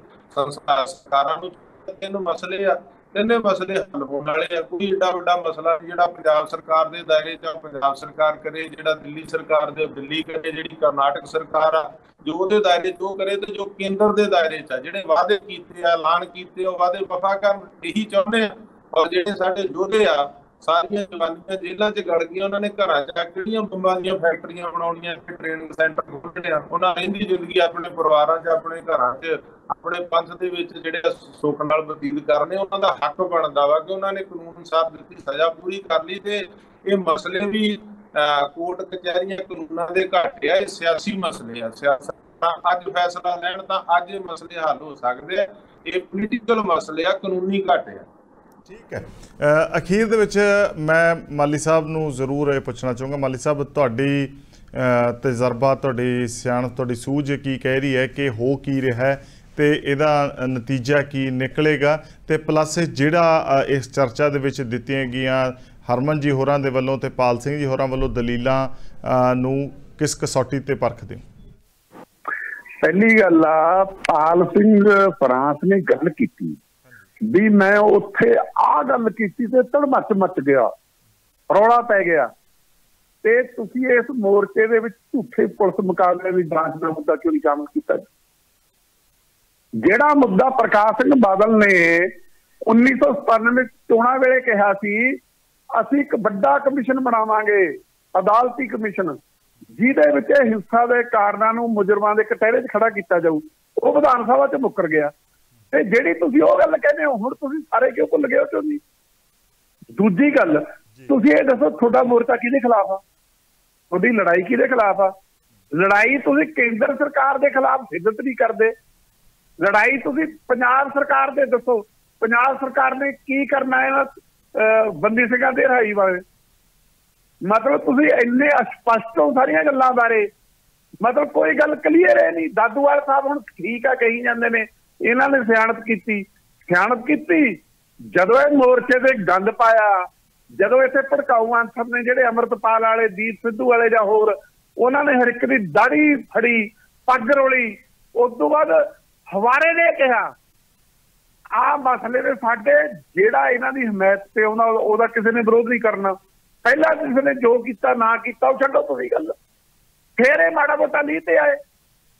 ਮੈਂ ਅੱਜ ਵੀ ਕਹਿਣਾ ਜਿਹੜੀ ਹਰਮਨ ਦਾ ਐਵੇਂ ਤਰਪੱਲ ਮਾਰਦਾ ਜੀ, ਉਹਦਾ ਰੋਡ ਸੇਫਟੀ ਨਾਲ ਇਹਦਾ ਕੋਈ ਤਲਕ ਨਹੀਂ। ਇਹ ਰੋਡ ਸੇਫਟੀ ਨਾਲ ਇਸ ਮੋਰਚੇ ਦਾ ਕੋਈ ਤਲਕ ਨਹੀਂ। ਕੋਈ ਉੱਥੇ ਰੋਡ ਸੇਫਟੀ ਦੀ ਸਮੱਸਿਆ ਹੈ ਨਹੀਂ। ਉਹ ਪਹਿਲੀ ਗੱਲ, ਇਹ ਸਿਆਸੀ ਲੜਾਈ ਆ। ਬੰਦੀ ਸਿੰਘਾਂ ਨੂੰ ਰਿਹਾ ਨਾ ਕਰਨਾ, ਗੁਰੂ ਗ੍ਰੰਥ ਸਾਹਿਬ ਦੀ ਬੇਅਦਬੀ ਦਾ ਇਨਸਾਫ ਨਾ ਦੇਣਾ, ਇੱਕ ਵੋਟਾਂ ਦੀ ਸਿਆਸਤ ਆ। ਇਹਨਾਂ ਦੀ ਇਨਸਾਫ ਲੈਣਾ ਵੀ ਸਿਆਸਤ ਆ। ਇੱਕ ਸਿਆਸੀ ਮੋਰਚਾ, ਪਰ ਇਹ ਆਪਣੀ ਸਿਆਸਤ ਬਾਰੇ ਇੰਨਾ ਭੰਬਲ ਭੂਸੇ ਚ ਆ, ਇਹਨਾਂ ਨੂੰ ਪਤਾ ਨਹੀਂ ਅਸੀਂ ਕੀ ਕਰਨਾ। ਜਗਤਾਰ ਸਿੰਘ ਹਵਾਰਾ ਇੱਕ ਮਤਵਾਦੀ ਜਥੇਦਾਰ ਚੁਣਿਆ, ਇਹਨਾਂ ਨੇ ਨਕਲ ਕੀਤੀ 1986 ਵਾਲੀ, ਜਦੋਂ ਏਡਾ ਜ਼ੋਰ ਸੀ। ਕਿੱਥੇ ਗਏ ਬਾਕੀ ਦੇ ਜਥੇਦਾਰ ਜੀ? ਕਿੱਥੇ ਆ ਧਿਆਨ ਸਿੰਘ ਮੰਡ? ਹਵਾਰੇ ਦੀ ਐਡੇ ਕਾਲ ਤੱਕ ਜਥੇਦਾਰ ਸਥਾਪਤੀ ਨਹੀਂ ਹੋਣੀ। ਤੁਹਾਨੂੰ ਇਹ ਸਾਫ਼ ਤੇ ਸਪਸ਼ਟ ਹੋਣਾ ਚਾਹੀਦਾ। ਤੁਸੀਂ ਮੁੱਦੇ ਤੇ ਮੰਗਾਂ ਸਪਸ਼ਟ ਕਰੋ ਨਾ ਜੀ। ਤੁਹਾਡੀ ਲੜਾਈ ਬਾਦਲਾਂ ਨਾਲ ਵੀ ਆ, ਤੁਹਾਡੀ ਲੜਾਈ ਸ਼੍ਰੋਮਣੀ ਕਮੇਟੀ ਨਾਲ ਵੀ ਆ, ਤੁਹਾਡੀ ਲੜਾਈ ਹਿੱਕ ਦੇ ਨਾਲ ਵੀ ਆ। ਤੁਸੀਂ ਕਹਿੰਦੇ ਹੋ ਸ਼੍ਰੋਮਣੀ ਕਮੇਟੀ ਦੇ ਪ੍ਰਧਾਨ ਨੂੰ ਕਹਿੰਦੇ ਸੀ ਨਾ ਹੀ, ਕਿਉਂ ਜੀ? ਇਹਦਾ ਮਤਲਬ ਤੁਸੀਂ ਇਹੋ ਜਿਹਾ ਉੱਥੇ ਇੱਕ ਲਾਣਾ ਵਾਣਾ ਇਕੱਠਾ ਕੀਤਾ ਹੋਇਆ ਸੀ ਜਿਹੜਾ ਤੁਹਾਡੀ ਗੱਲ ਨਾਲ ਸਹਿਮਤ ਹੀ ਨਹੀਂ ਸੀ ਜਾਂ ਤੁਹਾਡੀ ਗੱਲ ਸਪਸ਼ਟ ਹੀ ਨਹੀਂ ਸੀ ਵੀ ਕਿਹਨੂੰ ਨਾਲ ਲੈਣਾ ਕਿਹਨੂੰ ਨਾ ਲੈਣਾ। ਦਾਦੂਵਾਲ ਸਾਹਿਬ ਤਾਂ ਚਲੋ ਗੋਲ ਗੱਲਾਂ ਕਰਦੇ ਨੇ, ਠੀਕ ਆ, ਉਹ ਕਿਉਂਕਿ ਹਰਿਆਣੇ 'ਚ ਨੇ, ਹੁਣ ਉਹਨਾਂ ਨੇ ਕੀ ਲੈਣਾ ਇਸ ਗੱਲ ਬਾਰੇ ਕਰਕੇ। ਪਰ ਸ਼੍ਰੋਮਣੀ ਕਮੇਟੀ ਕਿਉਂ ਨਹੀਂ ਆਈ? ਕਿਸਾਨ ਯੂਨੀਅਨਾਂ ਕਿਉਂ ਨਹੀਂ ਆਈਆਂ? ਤੁਸੀਂ ਉੱਥੇ ਲੜਾਈ ਤਾਂ ਇਹ ਛੇੜ ਲਈ, ਇਹ ਉਹ ਕਿਸਾਨ ਯੂਨੀਅਨਾਂ ਨੇ ਜਿਨ੍ਹਾਂ ਨੇ ਕਿਸਾਨ ਮੋਰਚੇ 'ਚ ਐਂ ਕੀਤਾ ਸੀ। ਤੁਸੀਂ ਇਸ ਮੋਰਚੇ ਰਾਹੀਂ ਆਪਣੀ ਜਿਹੜੀ ਸਿਆਸਤ ਆ ਉਹਦਾ ਦਬਦਬਾ ਜਮਾਉਣਾ ਚਾਹੁੰਦੇ ਸੀ। ਤੁਸੀਂ ਮੁੱਦਿਆਂ ਤੇ ਸਿਆਸਤ ਕਰਕੇ ਮੁੱਦਿਆਂ ਨੂੰ ਹੱਲ ਕਰਾਉਣ ਦੀ ਥਾਂ ਇਹ ਕਹਿੰਦੇ ਨੇ ਅਸੀਂ ਤਾਂ ਗੈਰ ਸਿਆਸੀ ਆ। ਫਰਾਂਸ ਗੈਰ ਸਿਆਸੀ ਹੈ ਜੀ, ਮੋਰਚਾ ਗੈਰ ਸਿਆਸੀ ਹੈ ਜੀ, ਅਸੀਂ ਕੁਛ ਨਹੀਂ ਬਣਨਾ ਚਾਹੁੰਦੇ। ਫਿਰ ਕਿਉਂ ਤੁਸੀਂ ਦੂਜਿਆਂ ਨੂੰ ਭਜਾਉਣੇ ਇੱਥੇ ਜੇ ਨਹੀਂ ਬਣਨਾ ਚਾਹੁੰਦੇ? ਸੋ ਇਸ ਕਰਕੇ ਬਾਈ ਜੀ ਮੁੜ ਸੋਚਣ ਦੀ ਲੋੜ ਆ। ਬਹੁਤ ਜਾਇਜ਼ ਮਸਲਾ ਬੰਦੀ ਸਿੰਘਾਂ ਦੀ ਰਿਹਾਈ ਦਾ। ਤੁਸੀਂ ਬੰਦੀ ਸਿੰਘਾਂ ਦੀ ਰਿਹਾਈ ਤੇ ਹਵਾਰਾ ਸਾਹਿਬ ਦੇ ਜਥੇਦਾਰ ਦੇ ਆਧਾਰ ਤੇ ਬਾਕੀਆਂ ਤੇ ਦਾਬਾ ਪਾਉਣਾ ਚਾਹੁੰਦੇ ਹੋ ਨਾ, ਜਿਹੜਾ ਉਹਨੂੰ ਛੱਡੋ ਖੜਾ, ਬਾਕੀਆਂ ਨੂੰ ਨਾਲ ਲਓ, ਫੇਰ ਗੱਲ ਬਣੂਗੀ ਜੀ। ਠੀਕ ਹੈ ਪਾਲ ਜੀ, ਕੁਝ ਕਹਿਣਾ ਚਾਹੁੰਦੇ ਜਵਾਬ ਦੇ ਵਿੱਚ? ਹਾਂਜੀ ਮੱਲੀ ਸਾਹਿਬ ਜੀ ਤੇ ਜਿਹਨੇ ਸਰੋਤੇ ਸੁਣਦੇ, ਅਸੀਂ ਪੂਰੇ ਸਪਸ਼ਟ ਹਾਂ ਜੀ, ਅਸਪਸ਼ਟ ਨਹੀਂ ਗਏ। ਸਾਡੀ ਲੜਾਈ ਸੈਂਟਰ ਨਾਲ ਵੀ, ਸਾਨੂੰ ਪਤਾ ਵੀ ਸੈਂਟਰ ਦੇ ਅੰਡਰ ਕਿਹੜੇ ਕੇਸ ਨੇ। ਖੈੜੇ ਦਾ ਕੇਸ ਉਹਦੇ ਕੋਲ ਅਸੀਂ ਉਹਦੀ ਫਾਈਲ ਕਢਾਈ ਹੈ ਜੀ, ਉਹ ਕਰਨਾਟਕਾ ਸਰਕਾਰ ਨੇ MHA ਨੂੰ ਭੇਜ ਦਿੱਤੀ ਹੈ। ਸਾਡੇ ਕੋਲ ਡੇਟਾ ਨੇ, ਪ੍ਰੂਫ ਨੇ, ਉਹ ਦੱਸਦਾ। ਉਹ ਵੀ ਸੈਂਟਰ ਸਰਕਾਰ ਨੇ ਛੱਡਣਾ। ਅਸੀਂ ਜੋ ਪ੍ਰੋਫੈਸਰ ਦਵਿੰਦਰਪਾਲ ਸਿੰਘ ਭੁੱਲਰ ਆ, ਅਸੀਂ ਸੈਂਟਰ ਸਰਕਾਰ ਨੂੰ ਪੁੱਛਿਆ ਕਿ ਕੀ ਤੁਸੀਂ ਜਿਹੜਾ ਅਮਿਤ ਸ਼ਾਹ ਜੀ ਨੇ ਗੁਰੂ ਨਾਨਕ ਦੇਵ ਜੀ 550 ਸਾਲਾਂ ਤੇ ਐਲਾਨ ਕੀਤਾ ਸੀ, ਤੁਸੀਂ ਇੱਕ ਭਾਰਤ ਦਾ ਆਪਣਾ ਪ੍ਰਧਾਨ ਮੰਤਰੀ ਜਾਂ ਹੋਮ ਮਿਨਿਸਟਰ ਐਲਾਨ ਕਰਦਾ ਤੇ 6 ਵਾਰੀ ਉਸੇ ਹੀ ਦਿੱਲੀ ਦਾ ਜਿਹੜਾ ਕਮਿਸ਼ਨਰ ਪੁਲਿਸ ਹੈ ਉਹਦੀ ਫਾਈਲ ਨੂੰ ਰਿਜੈਕਟ ਕਰਦਾ ਵੀ ਉਹ ਉੱਪਰ ਆ ਕਿ ਥੱਲੇ ਆ। 2 ਕੇਸ ਉਹਨਾਂ ਕੋਲ ਨੇ ਜੀ। ਦੂਸਰੀ, ਪੰਜਾਬ ਸਰਕਾਰ ਇਹਨਾਂ ਨੂੰ ਪੈਰੋਲ ਦੇ ਸਕਦੀ ਹੈ। ਪੰਜਾਬ ਸਰਕਾਰ ਜਥੇਦਾਰ ਜਗਤਾਰ ਸਿੰਘ ਹਵਾਰਾ ਨੂੰ ਇੱਥੇ ਲਿਆ ਸਕਦੀ ਹੈ। ਇਹ ਕਿੱਡੇ ਦੁੱਖ ਦੀ ਗੱਲ ਹੈ ਕਿ ਉਹਨਾਂ ਤੇ ਜਥੇਦਾਰ ਜਗਤਾਰ ਸਿੰਘ ਹਵਾਰਾ ਤੇ ਕੋਈ ਦਿੱਲੀ ਕੇਸ ਨਹੀਂ। ਪੰਜਾਬ ਦੇ ਵਿੱਚ 2 ਕੇਸ ਨੇ, ਮੋਹਾਲੀ ਵਿੱਚ ਨੇ, 2 ਕੇਸ ਚੰਡੀਗੜ੍ਹ ਦੇ ਨੇ, 1998 ਦੇ ਨੇ। 25 ਸਾਲ ਹੋ ਗਏ ਉਹਨਾਂ ਨੂੰ ਲਿਆਂਦਾ ਹੀ ਨਹੀਂ ਗਿਆ। ਸਾਡੀਆਂ ਮੰਗਾਂ ਸਪਸ਼ਟ ਨੇ, ਸਾਨੂੰ ਪਤਾ ਫਿਕਰ ਕੀ ਹੈ। ਬਾਕੀ ਤੁਸੀਂ ਕਹਿੰਦੇ ਸਿਆਸੀ ਨਹੀਂ, ਮੈਂ ਤੁਹਾਨੂੰ ਦੱਸਦਾ ਮੈਂ ਤਾਂ ਸਿਆਸੀ ਪਾਰਟੀ 'ਚ ਆ ਹੀ ਨਹੀਂ ਸਕਦਾ, ਮੈਂ ਤਾਂ ਨਾਗਰਿਕ ਬਾਦ ਦਾ। ਬਾਕੀ ਵੀ ਸਾਡੇ ਕੋਈ ਸਿਆਸੀ ਬੰਦੇ ਨਹੀਂ। ਅਸੀਂ ਲੜਾਈ ਪਾਉਂਦੀ ਜਿਹੜੀ ਤੁਸੀਂ ਆਖਰੇ ਵਾਰ ਵੀ ਉੱਥੇ ਗੁੰਡੇ ਫਲਾਨਾ ਇਕੱਠੇ, ਜਦੋਂ ਇਹ ਇਕੱਠ ਹੁੰਦਾ ਹੈ ਬਹੁਤ ਵੱਡੇ ਤਾਦਾਦ 'ਚ, ਵੱਡੀ ਫੈਮਿਲੀ ਬਣਦੀ, ਉੱਥੇ ਪਤਾ ਨਹੀਂ ਲੱਗਦਾ ਕਿਹੜਾ ਅਨਸਰ ਕਿੱਦਾਂ ਦੀ ਸੋਚ ਵਾਲਾ ਆ। ਸ਼ਬਦ ਨਹੀਂ ਕਹਿਣ ਦਾ ਮੇਰਾ ਭਾਵ ਇਹ ਸੀ ਕਿ ਅਸੀਂ ਧਾਮੀ ਸਾਹਿਬ ਨੂੰ ਇਸ ਕਰਕੇ ਰੋਕਿਆ ਵੀ ਉੱਥੇ ਗੁੰਡੇ ਅਸੀਂ ਇਕੱਠੇ ਕੀਤੇ ਨੇ। ਅਸੀਂ ਇਸ ਕਰਕੇ ਰੋਕ ਰਹੇ ਸੀ ਕਿ ਸਾਡੇ ਕੋਲ ਜੇ ਕੰਟਰੋਲ ਦੀ ਕੋਈ ਟਾਸਕ ਫੋਰਸ ਨਹੀਂ, ਹਜੇ ਥੋੜਾ ਸਮਾਂ ਹੋਇਆ ਤੇ ਤੁਸੀਂ ਹਜੇ ਆਇਓ ਨਾ, ਕਿਉਂਕਿ ਲੋਕਾਂ ਦਾ ਗੁੱਸਾ ਧਾਮੀ ਤੋਂ ਜ਼ਿਆਦਾ ਉਸ ਸਮੇਂ ਦੇ CM ਦੇ ਨਾਲ ਸੀ। ਅਸੀਂ CM ਨੂੰ ਹੁਣ ਵੀ ਅਸੀਂ ਕੇਸ ਉੱਤੇ ਜਦੋਂ ਅਸੀਂ ਪੁੱਛਦੇ ਹਾਂ, ਉਹਨਾਂ ਨੂੰ ਪੁੱਛਦੇ ਹਾਂ ਪ੍ਰਸ਼ਾਸਨ ਨੂੰ। 2 ਵਾਰੀ ਸਾਡੀ ਸਰਕਾਰ ਨਾਲ ਗੱਲ ਹੋਈ ਹੈ, ਇੱਕ ਵਾਰੀ 26 ਫਰਵਰੀ ਨੂੰ ਜੀ, ਇੱਕ ਵਾਰੀ 24 ਮਈ ਨੂੰ ਹੋਈ ਹੈ। ਸਾਡੇ ਕਿਸੇ ਸਿੱਟੇ ਤੇ ਗੱਲ ਨਹੀਂ ਪੁੱਜੀ। ਅਸੀਂ ਇਹ ਤਰਕ ਦਿੱਤਾ ਕਿ ਕੋਟਕਪਾਰਾ ਗੋਲੀकांड 6 ਵਜੇ ਹੁੰਦਾ, 9 ਵਜੇ ਹੁੰਦਾ ਵਾ ਬਹਿਬਲ ਕਲਾਂ ਗੋਲੀकांड, ਜਿੱਥੇ 2 ਸਿੰਘ ਸ਼ਹੀਦ ਹੋ ਜਾਂਦੇ ਨੇ। ਉਸ ਸਮੇਂ ਦਾ CM, ਉਸ ਸਮੇਂ ਦਾ ਡਿਪਟੀ CM, ਉਸ ਸਮੇਂ ਦਾ DGP, ਉਹ ਤੁਸੀਂ ਉਹਨਾਂ ਦੇ ਉੱਤੇ 307 ਦਾ ਮੁਕੱਦਮਾ ਚਲਾਉਂਦੇ ਕੋਟਪੂਰੇ। ਕੀ 3 ਘੰਟੇ ਬਾਅਦ ਤੁਸੀਂ ਇਹ ਮੰਨਦੇ ਹੋ ਕਿ ਉਹ ਵੀ ਗੋਲੀकांड ਦਾ ਹੁਕਮ ਤਾਂ ਇਹਨਾਂ ਨੇ ਦਿੱਤਾ, ਕੋਈ ਅਮਰੀਕਾ ਕੈਨੇਡਾ ਤੋਂ ਆਇਆ ਨਹੀਂ? ਇਹ ਤਰਕ ਸਾਡੀ ਉਹ ਮੰਨਦੇ ਨੇ। ਅਸੀਂ ਕਿਹਾ ਵੀ ਉਹਨਾਂ ਤੇ 302 ਦਾ ਮੁਕੱਦਮਾ ਚਲਾਓ। ਅਸੀਂ ਤਾਂ ਆਪਣੇ ਢੰਗ ਜਿਹੜਾ ਸਾਨੂੰ ਦਿੱਤੀ ਪਰਮਾਤਮਾ ਨੇ ਵਿਦਿਆ ਜਾਂ ਗੁਰੂ ਗ੍ਰੰਥ ਸਾਹਿਬ ਨੇ ਆਗਿਆ ਦਿੱਤੀ ਜਾਂ ਸੰਦੇਸ਼ ਦਿੱਤਾ, ਉਹਦੇ ਅਨੁਸਾਰ ਚੱਲਦੇ ਹਾਂ। ਅਸੀਂ ਆਪਣੀ ਹਰ ਕੋਸ਼ਿਸ਼ ਕਰ ਰਹੇ ਹਾਂ ਕਿ ਹਰ ਗੁਰਸਿੱਖ ਨੂੰ ਆਪਣੇ ਪੁਲਿਸ ਮੁਕਾਬਲਿਆਂ ਦੀ ਜਾਂਚ ਦੀ ਗੱਲ ਕਿਉਂ ਨਹੀਂ ਕਰਦੇ? ਅਸੀਂ ਜਿਹੜੇ ਮੁੱਦੇ ਲੈ ਕੇ ਚੱਲੇ ਆ, ਜਦੋਂ ਇਹ ਸਿੰਘ ਬਰੀ ਹੋਣਗੇ, ਅਸੀਂ 4 ਮੁੱਦੇ, ਅਸੀਂ ਉਸ ਨੂੰ ਇੰਨਾ ਖਲਾਰਾ ਨਹੀਂ ਪਾਉਣੀ ਚਾਹੁੰਦੇ, ਸਮੇਟਾ ਚਾਹੁੰਦੇ ਆ। ਜਦੋਂ ਇਹ ਜਿਹੜੇ 9 ਸਿੰਘ ਬਾਹਰ ਆਉਣਗੇ, ਇਹਨਾਂ ਦੀਆਂ ਜਦੋਂ ਫਾਈਲਾਂ ਓਪਨ ਹੋਣਗੀਆਂ, ਆਪਣੇ ਆਪ ਪਤਾ ਲੱਗ ਜੂ ਕਿ ਇਹ ਕਿਹੜੇ ਨੇ ਕੇਸ ਬੰਦੇ ਨੇ, ਕੇਸ ਅਫਸਰ ਨੇ, ਕਿੱਦਾਂ ਉਹ ਜਿਹੜੇ ਆ ਪੁਲਿਸ ਮੁਕਾਬਲੇ ਝੂਠੇ ਕਰਾਏ। ਤੁਹਾਡੇ ਸਾਹਮਣੇ ਸਾਰਾ ਹੋਵੇਗਾ। ਅਸੀਂ ਆਪਣੀ ਕੋਸ਼ਿਸ਼ ਆਪਣੇ ਤਰੀਕੇ ਨਾਲ ਚੱਲ ਰਹੇ ਹਾਂ। ਇਹਦੇ 'ਚ ਅਸੀਂ ਪੂਰੀ ਤਰ੍ਹਾਂ ਸਪਸ਼ਟ ਹਾਂ। ਬਿਲਕੁਲ ਐਸ਼ ਪਾਰਟੀ, ਤੁਸੀਂ ਜਦੋਂ ਮਰਜ਼ੀ ਸਾਡੇ ਨਾਲ ਬੈਠ ਕੇ ਗੱਲਬਾਤ ਕਰ ਸਕਦੇ ਹੋ। ਚਲੋ ਠੀਕ ਹੈ, ਇਸ ਚਰਚਾ ਦੇ ਵਿੱਚ ਆਏ ਸਾਰੇ ਮਹਿਮਾਨਾਂ ਦਾ ਮੈਂ ਧੰਨਵਾਦ ਕਰਦਾ, ਤੁਸੀਂ ਸਮਾਂ ਕੱਢਿਆ, ਆਪੋ ਆਪਣੇ ਵਿਚਾਰ ਜੀ ਕੁਛ ਮੈਂ ਇਹ ਕਹਿਣਾ ਚਾਹੁੰਦਾ ਹਰ ਵਿਚਾਰ ਹੈ ਜੀ ਬੜੇ ਵਿਚਾਰ ਸਾਰਿਆਂ ਦੇ। ਦਾਦਵਾਲ ਜੀ ਤੁਹਾਡੀ ਜੀ ਗੱਲ ਕੱਟ ਰਹੀ ਹੈ, ਕੀ ਕਹਿ ਰਹੇ ਹੋ? ਮੈਂ ਕਹਿ ਰਿਹਾ ਸੀ ਸਾਰੇ ਬੁਲਾਰੇ ਸਰਕਾਰ ਆ, ਪਰ ਮੈਂ ਕੱਲ ਤੇ ਸਪਸ਼ਟ ਕਰਦਾ ਕਿ ਮੋਰਚਾ ਚਾਲਕਾਂ ਨੇ ਮਨੀਸ਼ਾ ਨਾਲ ਹੁਣ ਦੁਬਾਰਾ ਜਿਹੜਾ ਮੈਂ ਸ਼ਲਾਘਾ ਕਰਦਾ, ਕੌਮ ਨੂੰ ਅਪੀਲ ਕਰਦਾ, ਸਾਡੇ ਉਹਦੇ ਤੇ ਮਾਣ ਸਨਮਾਨ ਚਾਹੇ ਕੋਈ ਵੀ ਆਗੂ ਆ, ਉਹਦੇ ਨਾਲੋਂ ਕੌਮ ਦਾ ਮਾਣ ਸਨਮਾਨ ਵੱਡਾ, ਗੁਰੂ ਦਾ ਸਨਮਾਨ ਵੱਡਾ ਵਾ ਤੇ ਕੌਮੀ ਦਰਦ ਵੱਡਾ ਵਾ। ਇਸ ਕਰਕੇ ਸਾਰੇ ਅਪੀਲਾ ਕਿ ਧੀਰਾ ਘੱਟ ਕੇ ਮੋਰਚੇ ਦਾ ਸਮਰਥਨ ਕਰੋ ਤੇ ਸਰਕਾਰਾਂ ਨੂੰ ਵੀ ਚਾਹੀਦਾ ਕਿ ਉਹ ਜਿਹੜਾ ਇਹ ਪੋਲੀਟੀਕਲ ਸਿਆਸੀ ਮਸਲਾ ਵਾ, ਇਹ ਕਾਨੂੰਨੀ ਨਹੀਂ ਆ ਤੇ ਪੋਲੀਟੀਕਲ ਫਾਇਦਾ ਜਿਹੜਾ ਲਓ, ਉਹ ਇਹ ਨਾ ਸੋਚਣ ਕਿ ਇਹਨਾਂ ਨੂੰ ਇੱਥੇ ਬੈਠੇ ਰਹਿਣ ਦਾ ਉਹਨਾਂ ਨੂੰ ਜ਼ਿਆਦਾ ਫਾਇਦਾ ਵਾ, ਇਹਨਾਂ ਦੇ ਤਸ਼ੱਦਦ ਕਰਨ ਦਾ ਜ਼ਿਆਦਾ ਫਾਇਦਾ ਵਾ ਕਿ ਜਾਂ ਇਹਨਾਂ ਦੀਆਂ ਮੰਗਾਂ ਕਰਨ ਦਾ ਜ਼ਿਆਦਾ ਫਾਇਦਾ ਵਾ। ਸਰਕਾਰਾਂ ਇਹ ਨਾ ਸੋਚਣ ਜਿਹੜਾ ਕਰਨ ਵਾਲਾ ਕੰਮ ਆ, ਚਾਹੇ ਉਹ ਕੇਂਦਰ ਦਾ, ਚਾਹੇ ਦਿੱਲੀ ਸਰਕਾਰ, ਚਾਹੇ ਕਰਨਾਟਕਾ ਦਾ ਤੇ ਚਾਹੇ ਪੰਜਾਬ ਸਰਕਾਰ ਦਾ, ਉਹ ਕੀਤਾ ਜਾਵੇ ਤੇ ਜਿੰਨੇ ਪ੍ਰਬੰਧਕ ਨੇ ਜਿਹੜੇ ਪ੍ਰਬੰਧ 'ਚ ਲੱਗੇ ਹੋਏ ਸਮਾਂ ਕੱਢ ਕੇ ਸ਼ਲਾਘਾਯੋਗ ਹੋਰ ਪ੍ਰਬੰਧ ਨੂੰ ਵਧੀਆ ਤਰੀਕੇ ਦੇ ਨਾਲ ਚਲਾਉਣ ਤਾਂ ਕਿ ਸੰਗਤਾਂ ਵੇਖਾਓ ਸਾਰੀਆਂ ਸਖੀਤਾਂ ਸਾਰੇ ਜਿਹੜੇ ਉੱਥੇ ਚੜ੍ਹਦੀ ਕਲਾ ਨਾਲ, ਭਾਵੇਂ ਕੋਈ ਕਿਸੇ ਪਾਰਟੀ ਨਾਲ, ਕਿਸੇ ਧਰਮ ਨਾਲ, ਕਿਸੇ ਭਾਈਚਾਰੇ ਨਾਲ ਸੰਬੰਧ ਰੱਖਦਾ, ਜਿਹੜਾ ਵੀ ਉੱਥੇ ਆਉਂਦਾ ਉਹਦਾ ਸਵਾਗਤ ਹੈ, ਜਿਹੜਾ ਇਸ ਮੋਰਚੇ ਨੂੰ ਆਪਣਾ ਸਮਰਥਨ ਦਿੰਦਾ ਤਾਂ ਕਿ ਸਾਡੀਆਂ ਕੌਮੀ ਮੰਗਾਂ, ਪੰਥਕ ਮੰਗਾਂ, ਹੱਕੀ ਮੰਗਾਂ ਜਿਹੜੀਆਂ ਨੇ ਠੀਕ ਹੈ ਠੀਕ ਹੈ ਜੀ, ਠੀਕ ਹੈ। ਇਸ ਚਰਚਾ ਨੂੰ ਮੈਂ ਇੱਥੇ ਹੀ ਵਿਰਾਮ ਦੇਣਾ ਚਾਹੂੰਗਾ। ਤੁਹਾਡਾ ਸਾਰਿਆਂ ਦਾ ਬਹੁਤ ਬਹੁਤ ਧੰਨਵਾਦ। ਸਤਿ ਸ਼੍ਰੀ ਅਕਾਲ ਜੀ। ਦੀ ਸਪੋਕਸਮੈਨ ਡਿਬੇਟ 'ਚ ਅੱਜ ਦੇ ਲਈ ਇੰਨਾ ਹੀ। ਭਲਕੇ ਕਿਸੇ ਹੋਰ ਵਿਸ਼ੇ ਨਾਲ ਰੂਬਰੂ ਹੋਵਾਂਗੇ। ਉਦੋਂ ਤੱਕ ਨਵਜੋਤ ਸਿੰਘ ਧਾਲੀਵਾਲ ਨੂੰ ਦਿਓ ਇਜਾਜ਼ਤ। ਸਤਿ ਸ਼੍ਰੀ ਅਕਾਲ।